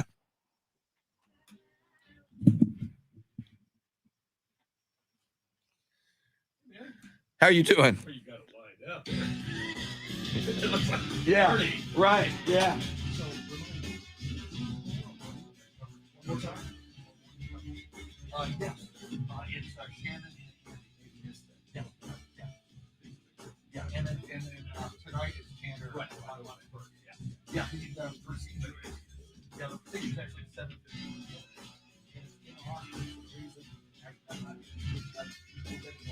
A hotel close to the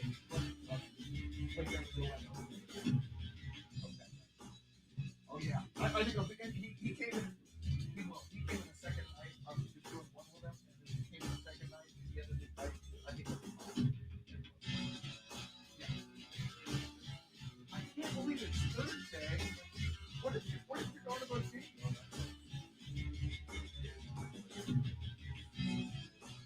Yeah.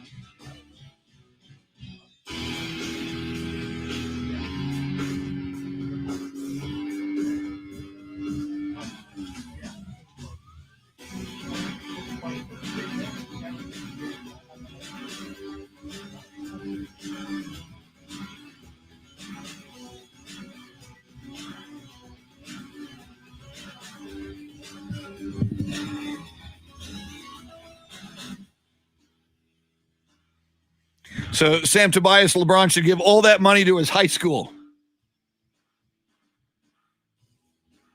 Make it a mega high school.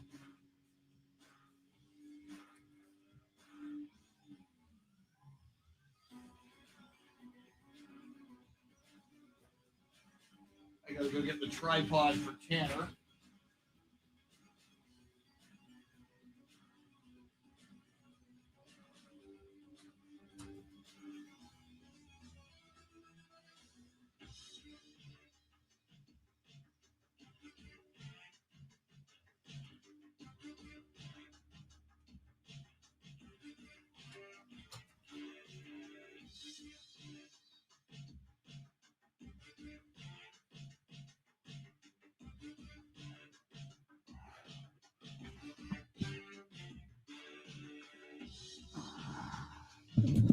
Yeah, Gordon, I need to go listen to Todd Rundgren's work with Utopia. I like his solo stuff a lot. Okay. Got Tanner here.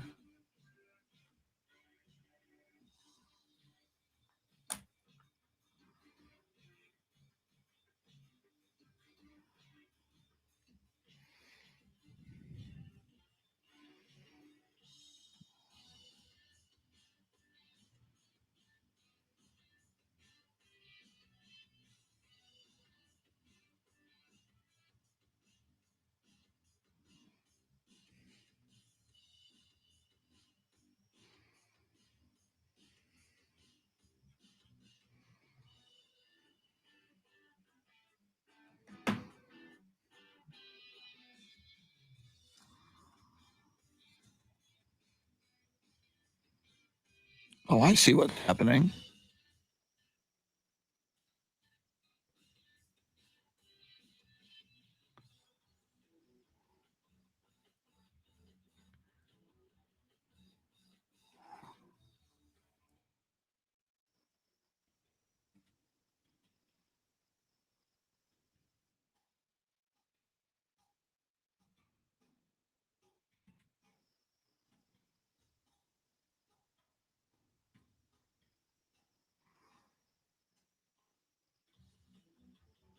Jay-Z at the end of this segment.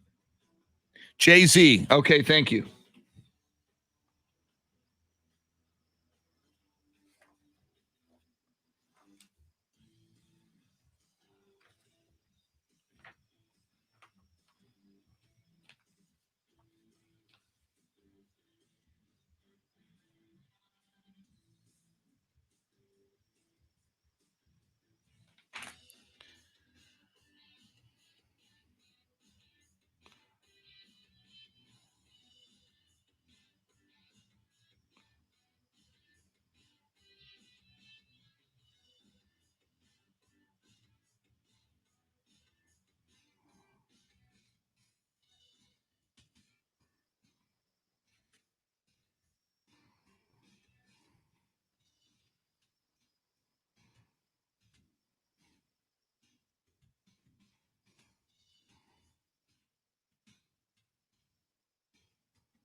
Wow, Gordon. So sorry to hear about that. Gordon says a friend's business was destroyed by fire last night. The grill at Leon Springs literally burned down to the ground, and the fire almost spread to the Rudy's barbecue next door. I had not heard that story, Gordon. I'm sorry to hear that. That's awful. Hopefully nobody's hurt, and hopefully they're able to rebuild. Wow, you are old Dallas Stars, man. The mask and the sweatshirt. I have the mask, so if I wear the sweatshirt, I almost have to. Yeah, it's very cool. I can't just do one without the other. Yeah. I wouldn't want the other one to feel bad. Greg Helt, that's a good question. Who was the last person to come out of high school and go straight to the NBA? I think it was. Tanner has the answer. Don't quote me on it. I thought it was Dwight Howard. Dwight Howard. I thought it was. I could be wrong. High school. I know he was after KG and Kobe.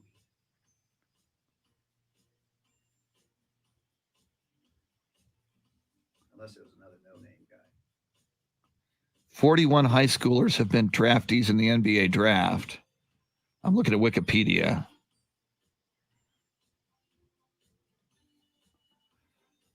2005, Amir Johnson to the that's not in order. Andrew Bynum in 05. Bynum. Monte Ellis. But this doesn't go.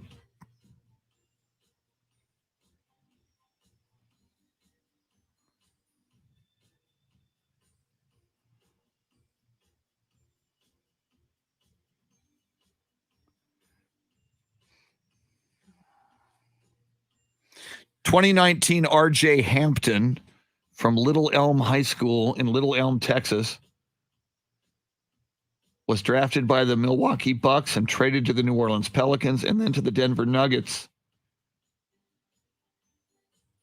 And what year? 2019, but he went and played in New Zealand for a year, so that doesn't count. Yeah. He was drafted in 2020. You can't. I thought you had to have Yeah. 1 year. And LaMelo Ball, technically, but he didn't play college, but he went and did his thing in the Lithuanian Professional League and then in Australia before the Hornets drafted him.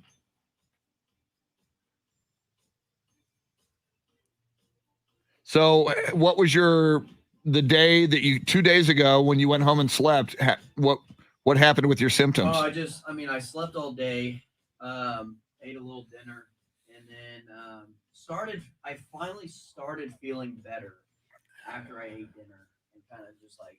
So you did not have the 36-hour thing that Shannon and I had. I started feeling better after dinner, and then whenever I woke up that next morning, I was basically symptom-free. I was perfect. My goodness, that's great. I felt normal. Yeah. Good for you.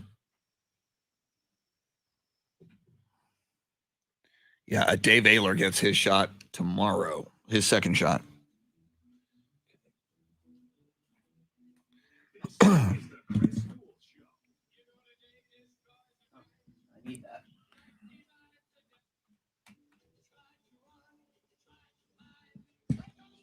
To the other side.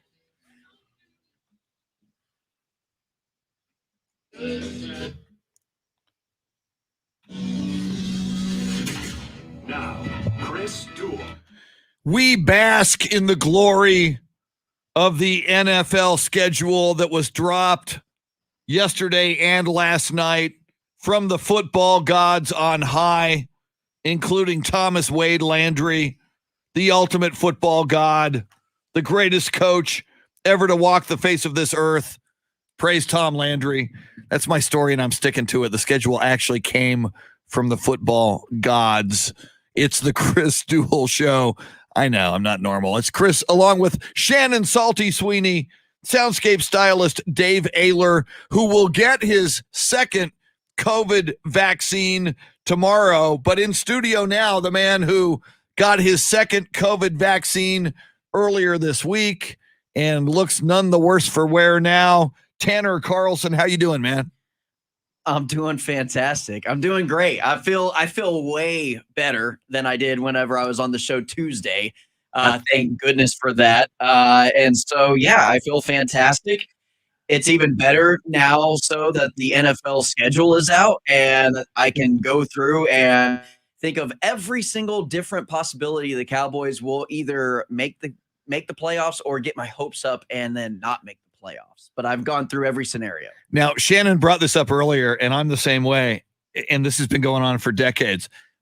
Before the season, no matter who's on the Cowboys roster, I'm delusional, and I go, okay, we can win the NFC East, and then we just got to get hot in the playoffs and win 3 in a row, and so we could win the Super Bowl this year. Right. Are you that way with the Cowboys? No, but my dad is. My dad, every year I ask him, hey, man, what's your prediction? He literally has given Patriots Cowboys when Tom Brady was on the Patriots. He's giving Patriots Cowboys for the last 10 years, probably. I mean, that has been his Super Bowl prediction forever. And he's always wanted to beat the best. He's always wanted to beat Tom Brady and beat the best to be the best.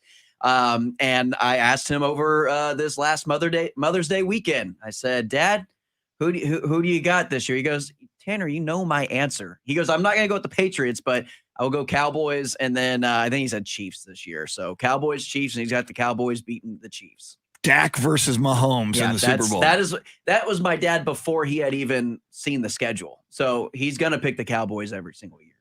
How excited are you about the opening game, Cowboys at the Tampa Bay Buccaneers?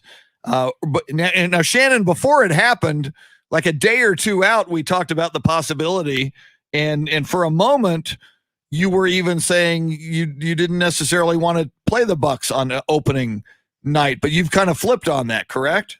I don't know that I flipped. I've just accepted that that's the fact. Just accepted our fate. I would very much love to play like a Giants where I can feel like, all right, well, I think maybe we're okay to go ahead and chalk up a dub here. Yeah. And I don't want, as high as I start every season as a Cowboys fan, I do not want to nosedive that quickly. So you don't want to be 0-1. You would rather play anybody but the Buccaneers or the Chiefs to have a better chance to be 1-0. Tom Herman mentality, 1-0. Well, and that's the thing too, is we all know the stats and the percentages of starting off the season 0-2 and going on to even make the playoffs. So it's like, it would be nice to kind of get an easy, a Jaguars thrown in there, the first couple of weeks. It'd be nice to have. How can you diss the Jaguars with sunshine coming to lead them to the promised land? Okay, how about the Texans? Can we take the Texans? That's the worst team. That's the worst team in the league. Yeah, or the Jets. How about we go Texans, Jets? So we're 2-0 and we're feeling good about ourselves. That would have been a nice opening 2 games. But but we do know those percentages of starting off the season poorly. Yeah. You kind of would like to maybe see an easy game. And people might look at the Chargers and say, oh, the Chargers, that's a win. I don't think so. I'm not saying that we can't beat them. I'm saying that team is going to be much improved, especially if they get everybody back healthy. People forget that Bosa has been out for the majority of last year. Derwin James, their safety, hasn't been playing the last couple seasons due to injuries, and they're coming off with the rookie of the year and Justin Herbert at quarterback, and they got their left tackle. So I think they're a much improved team, and I think they're going to make a little bit of noise. So, and for our listeners who are not geeks like the three of us are when it comes to the Cowboys schedule, the first 2 games are at the Tampa Bay Buccaneers and then at the LA Chargers. So you seem to be saying, and I tend to agree with you, the Cowboys, if they're not careful, could be staring 0-2 in the face. Right. And that's, like I said, the percentages of making the playoffs, and not even talking Super Bowl, but just making the playoffs when you start off 0-2, they go down dramatically when you start 0-2 in the season. But that was way back when they had 16-game schedules. Yeah. We got a 17-game. We got plenty of time. We don't have to worry until like week 8 now. True. Very true. Very true. I guess now those percentages would be pushed to 0-3. But the beginning of the schedule, you've got to capitalize on the games that you are at least going to be going into favored to win, because the back end of that schedule, you're heavily backloaded with divisional games in the back half after Thanksgiving, and a ton of road games in that back. You have a 3-game road trip. You see a 3-game road trip after Thanksgiving, and so that's going to be crucial. You've got You've got the Chiefs. So you've got that 3-game window of like 3 games in 12 days where you've got the Chiefs on Sunday at Arrowhead. And then you're going at home on Thanksgiving, which is a short week against the Raiders. And then on the road to New Orleans the next following Thursday night. So you've got 3 games and about a 12-day span, which is tough on the body, or 15-day span, which is very tough on the body anyway. And then following that, starting in New Orleans, you go away with Washington and New York after that. So a lot of division games and a lot of road games that aren't going to be easy. So I think you really have to start this season off on a really high note. If you go 500 before Thanksgiving, you're going to be hard-pressed to even win your division at that point. Shannon, do you share those views? East. I mean, come on. All you need is 9-8 to get out of there. We said that last year. We're a 6-win team. I mean, you can say all the things you want about the NFC East, but until you finish first, until you're not third in a division in which the winner was below 500. And I'm hearing all these people talk about the Washington defense, that if Washington has any kind of an offense they this have any year, kind of quarterback. Right. Yeah, well, who and they were throwing out there. Aaron Rodgers looking for a team. And then you also look at these teams, and I'm glad you mentioned Aaron Rodgers. It's a good segue of my next point is, if we don't have Green Bay on the schedule, thank God, but we do have Denver on the schedule. Right now, Denver's looking, people are like, oh, Dallas against Denver, that should be an easy win against Denver. They're not very good. Well, you put Aaron Rodgers on that team, that's probably not so much of an easy win. Yeah. You put Aaron Rodgers on Washington, then that's also not a very easy division that you're looking at. And then now, not only the Aaron Rodgers to Washington or Denver rumors, but now I've recently heard if Deshaun Watson's case gets settled and they make a settlement on all those cases, Philly is a team that is a front runner for Deshaun Watson. And they said that they're willing to give the whole house for Deshaun Watson if everything comes back clean and good and settled. Now, the NFL will conduct their own investigation and still suspend him more than likely. I would hope to God that they suspend him because they did we know the whole Zeke thing. Yeah. Cowboy fans would be furious if how many games did Zeke get? Zeke got 6. So and that was an incident that happened when he was outside of the NFL. He was in college when that happened. So I can only imagine what the NFL would bring down on Watson. Yeah, that in the Zeke case, law enforcement did not prosecute it, and there was no out-of-court settlement. And charges were dropped. Right. And that was a 6-game suspension where the NFL did their own investigation. It's got to be at least 8 and maybe a season. At least 8.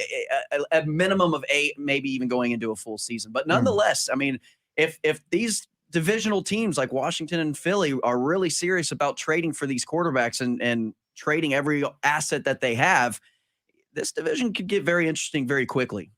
But at the moment, conventional wisdom says the team with the best quarterback usually wins the game, and the team with the best quarterback in the division usually wins the division. At the moment, it's got to be Dak Prescott. And head and shoulders above the rest of the quarterbacks in the division. So you do, as a Cowboy fan, feel comfortable and you feel optimistic about the upcoming. I feel optimistic about the upcoming season. I think Dallas can finish.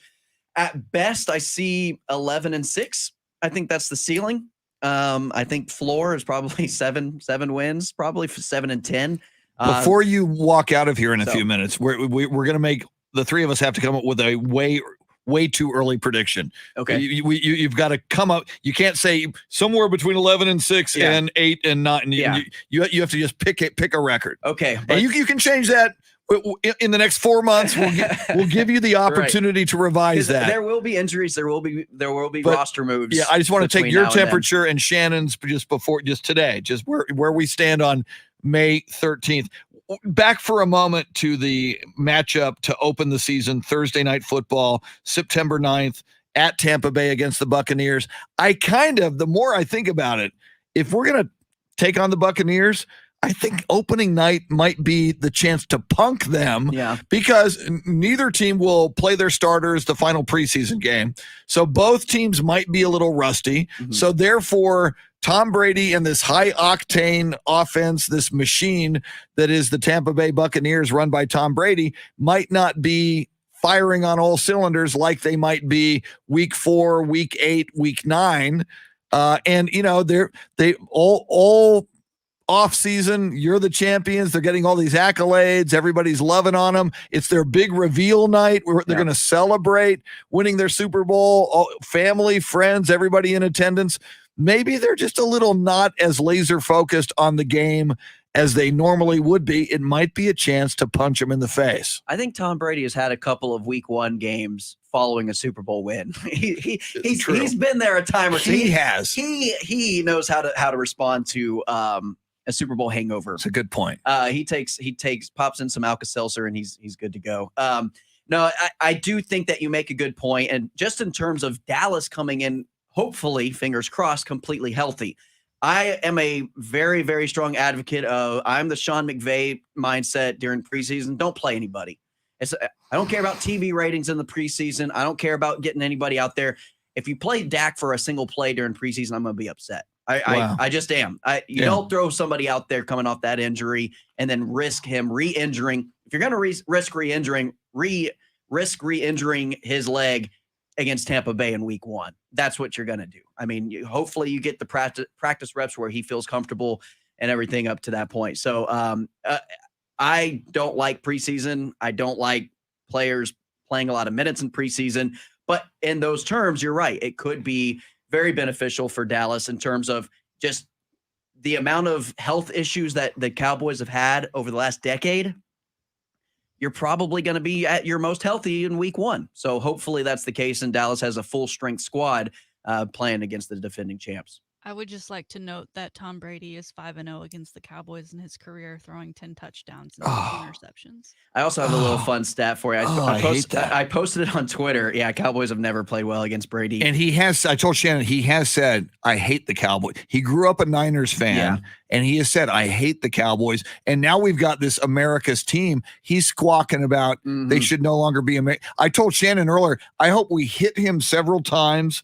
And every time we either hit him or sack him or intercept him, Cowboys should America's team, America. We should get in his, and hopefully if we win, we should be pointing. We are America's team. We should have a turnover chain, except it's Captain America's shield. Yes. And we're just holding Captain America's shield on the sideline saying, we're America's team. Yes. And just get real America on them. I also have a fun little stat as well. Super Bowl teams since the year 2000 are 17-3 in week 1 the following season. I don't like that either. Yeah, those are 2 stats I don't like. But here's the one that might, maybe flip your decision. Tom Brady was the last quarterback of the Patriots to lose week 1 following a Super Bowl win. Who did he lose to? Do we know? Chiefs? I can't remember. Yes, it was the Chiefs. 13-3. Okay. And 2016, I believe it was. So my goodness. So yeah, that was the last time a defending Super Bowl champ lost in week 1. And I told Shannon yesterday, if the Cowboys show up in blue jerseys, I might not even watch. The blue jersey jinx will be in effect. You're 100% right about that. Yeah, that will be a bad look. Bad look on Thursday Night Football to open off the season. Anything else about the Cowboys schedule or the NFL schedule that jump out at you? And I like the Raiders on Thanksgiving. That's going to be fun. Yeah, I think just the week 1 marquee matchups are really fun. And it's week 1, so everyone's going to be overly excited and looking for too many storylines. But you do have Darnold returning to the Jets and with their new quarterback with Carolina and New York. I don't think anybody would care about that game if it was in week 8. That's true. So with it being in week 1, I think everybody's going to be paying attention to those types of games. Everyone's going to be paying attention to the Jaguars and the Texans only simply because we don't know what Deshaun Watson's future is, and with Trevor Lawrence, and what if Tim Tebow's on the roster. And that tempts me with the Cowboys playing Thursday. Yeah. And since we are the home of Houston Texans football, both on AM 1300 The Zone and Ticket 760, and you and Shannon and I can get press credentials because we're the affiliate. I'm tempted to get in a car on Sunday and drive to Houston and say that I was there for Sunshine. Yeah. Sunshine's first game. And Tim Tebow's return, the resurrection. Yes. Yeah. That's true. We were there for the resurrection. It's like for those of us who were not alive for the crucifixion, we can be there for the second coming. Yeah. And so, but the thing with week 1 NFL is you can make up so many storylines that wouldn't very much be meaningful in, say, week 5 or week 6. So I think that's also another thing that's pretty fun about, just opening week. There's so many different matchups, so many different scenarios that so many unknowns that we don't know that we are looking forward to finding out week 1. So how are we going to survive for the next 4 months? What's the next big? What's the next? Because after the draft happened, it's like, okay, schedule release is coming now. Schedule release is here. What are we, like OTAs? Are we going to get excited about OTAs? No, I'll get excited for training camp, and if Dallas makes their way to Oxnard, I'll be excited for that. I don't know. Have you heard anything about Oxnard? Do you know if that's I heard that I read something. The door is now open. Should Oxnard open the door as far as COVID restrictions? Gotcha. So it's up to Jerry now, and Jerry loves Oxnard. Knowing Jerry, he'll probably be all for it. Let me go, and Shannon brought this up. We talked about it. It was the high five play of the day, the post Malone schedule. Did you see it? Oh yeah. What are your thoughts on that? Oh, if anytime I get to see Jerry wearing a gold chain and playing beer pong with Post Malone, does it get much better than that? I mean, that's gold. Was it? I told Shannon this when the very beginning of the video when Jerry's at his desk and turns. Jerry looks 5 years older since last season. Since last week. Yeah. And Jerry didn't look like a spring chicken last week. Yeah. And he looks like 5 years older now. Am I wrong to be a little worried about Jerry? No, but you also got to think too, that's video editing. That's some Photoshop making him look as good as he possibly can look. And he's wearing makeup for his video shoot. Yeah. So he's that's him probably looking as best as he's going to look. Good point. Yeah, no, it's I'm not going to say anything on the radio, but I'm just saying, Steven better get ready. Steven better be prepared. I do have that weird feeling. Yeah. I don't, but they were saying that about Al Davis for the last 15 years of his life. Yeah. They were calling him the crypt keeper and saying there's no way this guy's going to last and he lasted another 15 years. Yeah. So, I mean, Jerry Jones kind of reminds me, he has that Tom Brady esque about him is where it's like, all right, is this his last year? Oh, no, 5 more years. He's going to sign a 5-year contract. Okay. Yeah. So that's kind of what Jerry's like. He kind of reminds me of Tom Brady in that aspect. Now, let me ask you this. Shannon gave us the Forbes top money earning athletes in the world. Number 4 on that list is number 4 of the Dallas Cowboys, Dak Prescott, which blows my mind that he's number 4 on that list ahead of Brady. But I guess, we know Brady takes a little less money, but he's married to a multi-billionaire supermodel. But when I hear that, my first thought is Dak Prescott, you've got one job. You're the quarterback of the Dallas Cowboys. You must do what Roger and Troy did. You must deliver a Super Bowl championship, which Tony Romo could not do. Mm-hmm. Danny White could not do. I mean, I love Dak. I hope he makes all the money he can make. And God knows he's been through some personal tragedy, especially lately with his brother. And before that, his mom. I love Dak. He's a great guy, but I'm going to, the longer we go without a Dak Super Bowl and he's making all this money, the more bitter I'm going to continue to become because I want me a Super Bowl. Yeah. And I said this about whenever he first signed his contract. This is the no excuse contract. This is no more excuses for Dak Prescott. This isn't, he was a 4th round draft pick. There's no more of that. Yeah. There's no more, he doesn't have a team around. Well, you're taking all the salary cap for us to build a team around you. So there's no more excuses anymore. This is a Dak Prescott led. We are going all in on you with this contract, and you are now the person responsible for making up or to excuse those excuses, to overcoming those excuses. There's not a lot of talent out there. Well, guess what? The money's going to you. You're supposed to be the talent that overcomes the talent deficiency on the defense or on the offense. You're now going to be responsible for outscoring the opposing team when that team is scoring 45 points on our terrible defense. I'm still not sold on the defense. I don't care. I'm glad we addressed it in the draft. I'm glad we've addressed it in free agency, but that doesn't mean that it's solved. The problem's not solved. We're just addressing the problem, and that's the first step into recovery.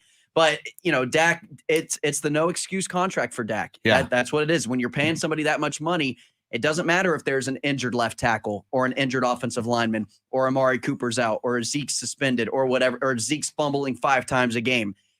Those excuses are out the window. It's 100% on number 4's back to overcome those deficiencies and lead this team to a victory, especially when you pay him that money. Totally agree.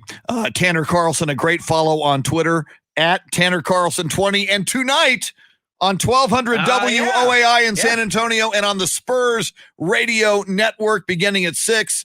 It'll be Tanner Carlson along with the great Bill Schoening doing Spurs Studio, I'm so the Spurs excited. Net Center. I'm glowing. I can't. I'm so excited. This is a huge opportunity, not only for myself, but I'm very excited. I'm very much looking forward to tonight and doing the Spurs game with Bill. Now you cannot say "Go Mavericks." I will not. No. You cannot say. All Spurs. I'm all Spurs today. Today I'm going to be wearing black and silver. I'm all Spurs tonight. We may flip you tonight. You Tonight you may go. You know what? I was a Mavericks fan, but tonight I see the light. As soon as I see my paycheck, I'll say, "Oh, go Spurs, go!" There you go. So have fun tonight. Yeah. I think 6:00 is pregame. I think. Yeah, no, definitely looking forward to it. So tune in 1200 WOA tonight. 6:00 pregame. Tanner Carlson along with Bill Schoening with the call. Spurs and Knicks. Great stuff as always. Have fun tonight. Yeah, I will. Quick break. More coming up. We'll talk some more NFL, NBA, and God knows what else is popping in the world of sports. We'll be on it. It's the Chris Duel Show. Outstanding. Awesome. Yeah, I'm totally with. It's like, Dak, you must do what Romo could not do. You must deliver us a Super Bowl. And like I said, when you're the highest paid player in the NFL now, Yeah. essentially. And once he delivers one, I'm going to go, well, Roger got us 2. And then, well, Troy got us 3. I will settle for 1. I'm Yeah. like, you know Yeah, what? no, we'll start with 1. Yeah, but no, it doesn't now. The excuses of a defense sucks or an injury here, an injury there, a bad performance by Zeke, those things go out the window when you're the guy. Yeah. Because we don't make those excuses for Brady. Brady doesn't allow those excuses around. That's true. How much talent has he really had throughout his career, especially Yeah. with the Patriots? Not a lot. So That's true. if you're going to be that guy. Yeah. You got to be that good. So Yeah. But anyway, all right. All right, sir. That was fun. Yeah. Have fun tonight. Oh, I will. All right. I'll definitely. I'm looking forward to it already. Yeah. Have a good weekend. Oh yeah, and I'll do. In fact, I might do it now. I'm gonna text you and Bill. Okay. I was gonna say, did you tell Bill? He does, yeah, and he says he looks forward to it. He says, I know he'll do fine. But no, I'm gonna text you both so you have each other's number in case there's any issue or emergency. Yeah. I don't think. I mean, And he needs to tell me, text me like, dude, you're doing terrible. yeah. Can you? Can Michael Bartlett take over? Yeah, no, I'll do that. I meant to do that. I'll do that right now. Thanks.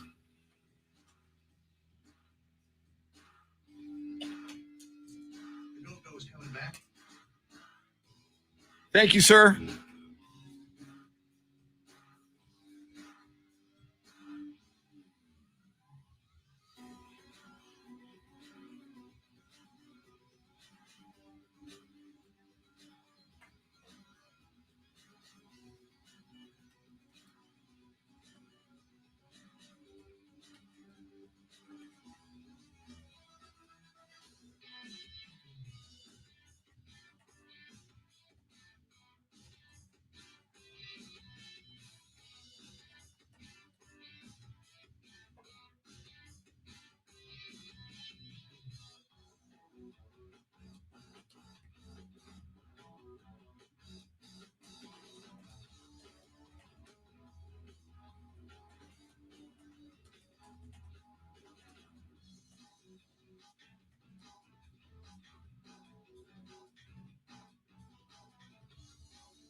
Okay. Dean Stone says Tanner reminds me of Ben Shapiro. I'm not that familiar with Ben Shapiro, so I can't say yes, I agree, or no, I don't. Where's my mask? I gotta jump out of here for a sec.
see here.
The Go-Go's.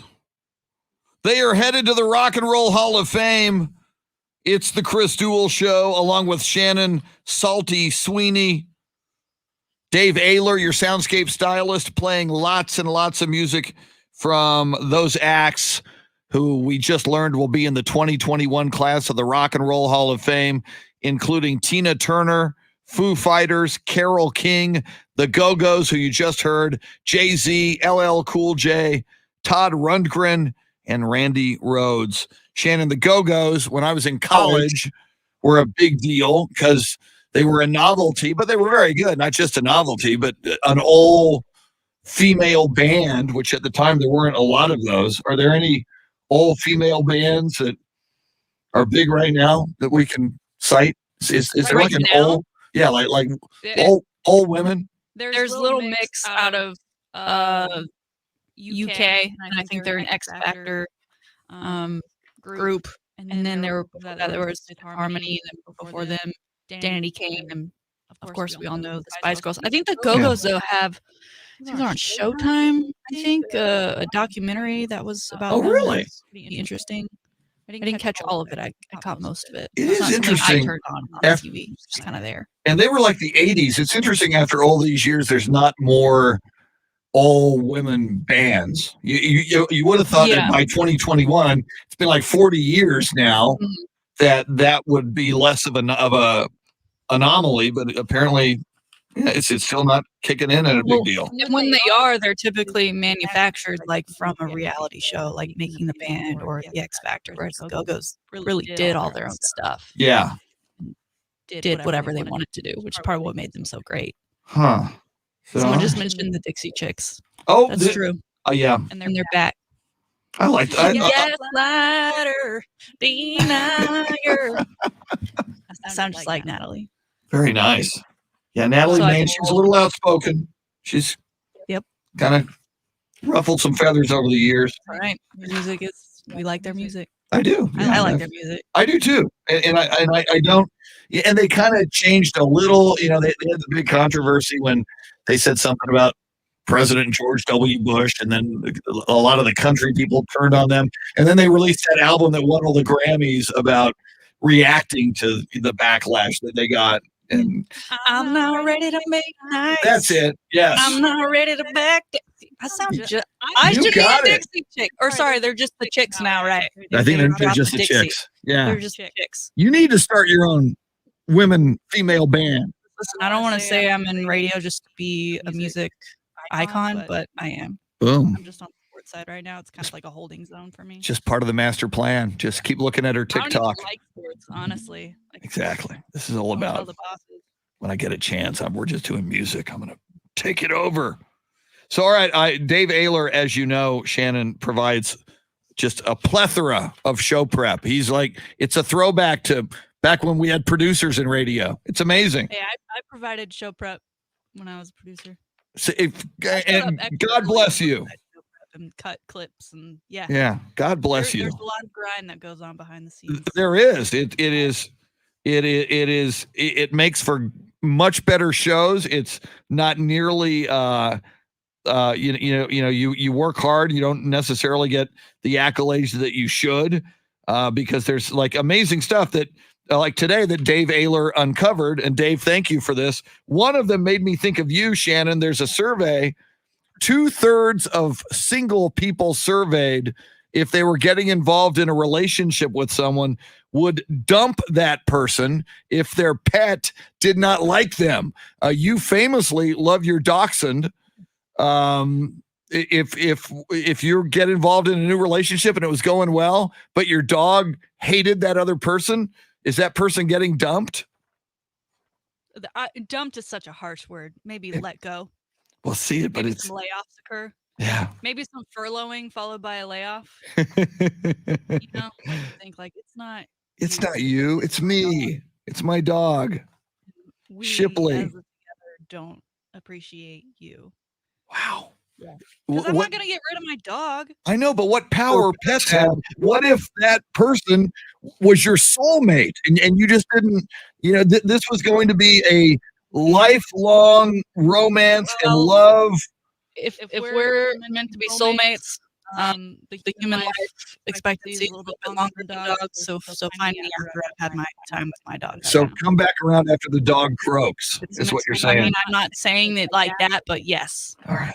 I've been in relationships where I like her dog better than I liked her.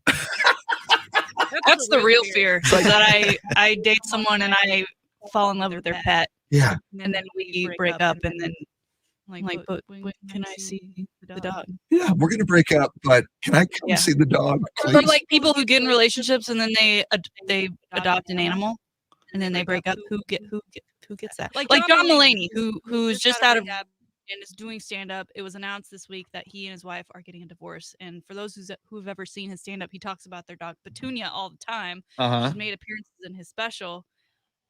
Where's the dog going? That's my question. Yeah, who gets the dog? Yeah, that is a bit. There's supposedly the divorce rate is around 50%. That's something a lot of people don't think about. Often it's who gets the kids, who gets the house, but who gets the dog?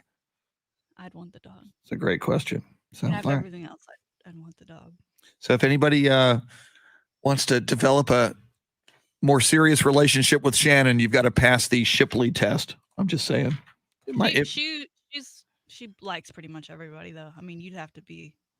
I don't So, even yeah. know what you'd have to be to not be liked by her. So if she doesn't like somebody, that person needs to be call the cops on that person.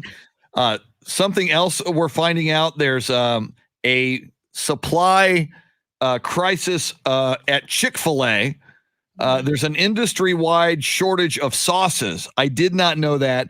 Chick-fil-A is limiting one sauce per entree.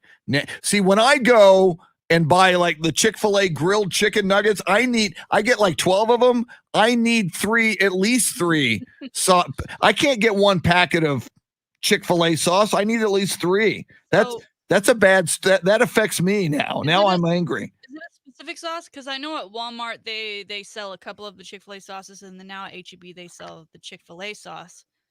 And I'm also wondering if now that they're packaging their sauces to be sold on grocery store shelves, if that in part has led to their shortage because they're putting sauce in bottles rather than putting them in tiny packets for your to-go order. But Chick-fil-A has also always been great with always including your sauces, and I think they've always limited you to 2 unless you've specifically asked for more. Yeah. I mean, that's always great because I can't tell you how many times I've been to other drive-thrus and I've asked, and then you get home and it's still not there. Oh.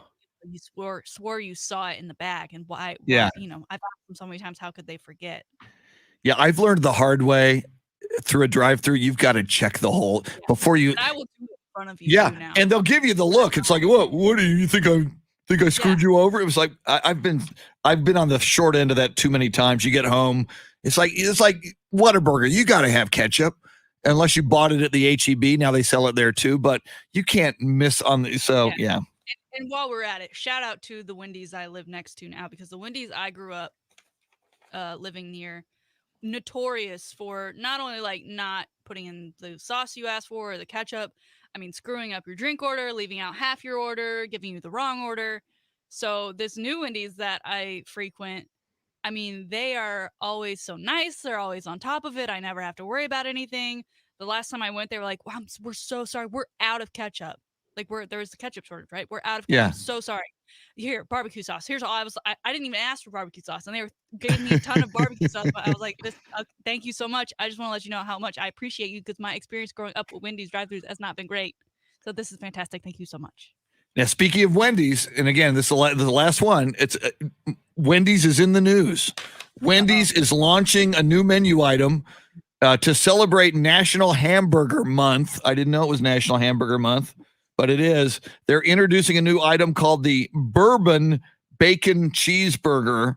It's part of their Made to Crave lineup. It features a fresh beef patty, 2 slices of American cheese, applewood smoked bacon, and crunchy fried onions with bourbon bacon sauce on a toasted bun. Bourbon bacon sauce. What does it taste like? Bourbon? Does it have like a liquory bourbon taste to it? And do you want your kids eating a burger and saying, wow, that's good? What that was the bourbon bacon cheeseburger, Kenny. And your kid's going to go, ooh, I like bourbon, I guess.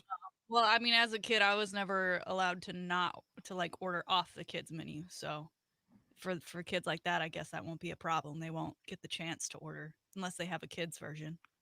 Okay. I'm glad it's Burger Month. I had a burger last night from Mooney's. It's a great North Austin spot. Mooney's. Yeah, Mooney's Ice House. Speaking of Austin, I am traveling to Austin today. Oh, yeah, that's right. I am having. Do you have Rezzies? We haven't figured that out. I have dinner in Austin. The Domain area. I'm a big fan of Gloria's and those strong as heck margaritas. Gloria's in the Domain. Yeah, it's the strongest margarita Okay. I've ever had. I'm make you off margaritas. I am gonna. That's fantastic. I'm gonna put that on the list because tomorrow, I am having I have like a deviated septum. This is probably too much medical information for listeners to know. I'm having balloon sinuplasty at the sinus and snoring specialists in Austin because they're magnificent. They've already alleviated a lot of my allergy issues. And now it's like, I'm going to breathe better after I do this, apparently. So going to Austin, maybe margaritas tonight at Gloria's, and then tomorrow morning during this show. But thankfully for you, Shannon, and everybody else, we won't be broadcasting the balloon sinuplasty because they, that's just, you don't want to hear me when I'm having a in-office procedure. But anyway, people rave about it. Sinus and snoring specialist, Dr. Daniel Slaughter, has just a spectacular reputation. They've already helped me a lot. So I'm headed to Austin. So you're in charge tomorrow, Shannon, whatever you want to do. Yeah, we're going to talk about my budding music career. There you go. So maybe do a song in the 8:00 hour tomorrow. Yeah. Maybe rock out. And even if my trombone's broken, I'll bring it in and there play you go. a tune too. An old woman band with featuring the trombone could be a big deal. You know, one thing I'll need to get in with Andy about is the NCAA and the women's golf tournament yesterday being canceled because although the field was playable, it was not championship playable according to the head of the tournament. So what's going to happen now? Big ordeal. Well, it was a regional, so they will still play the next regional.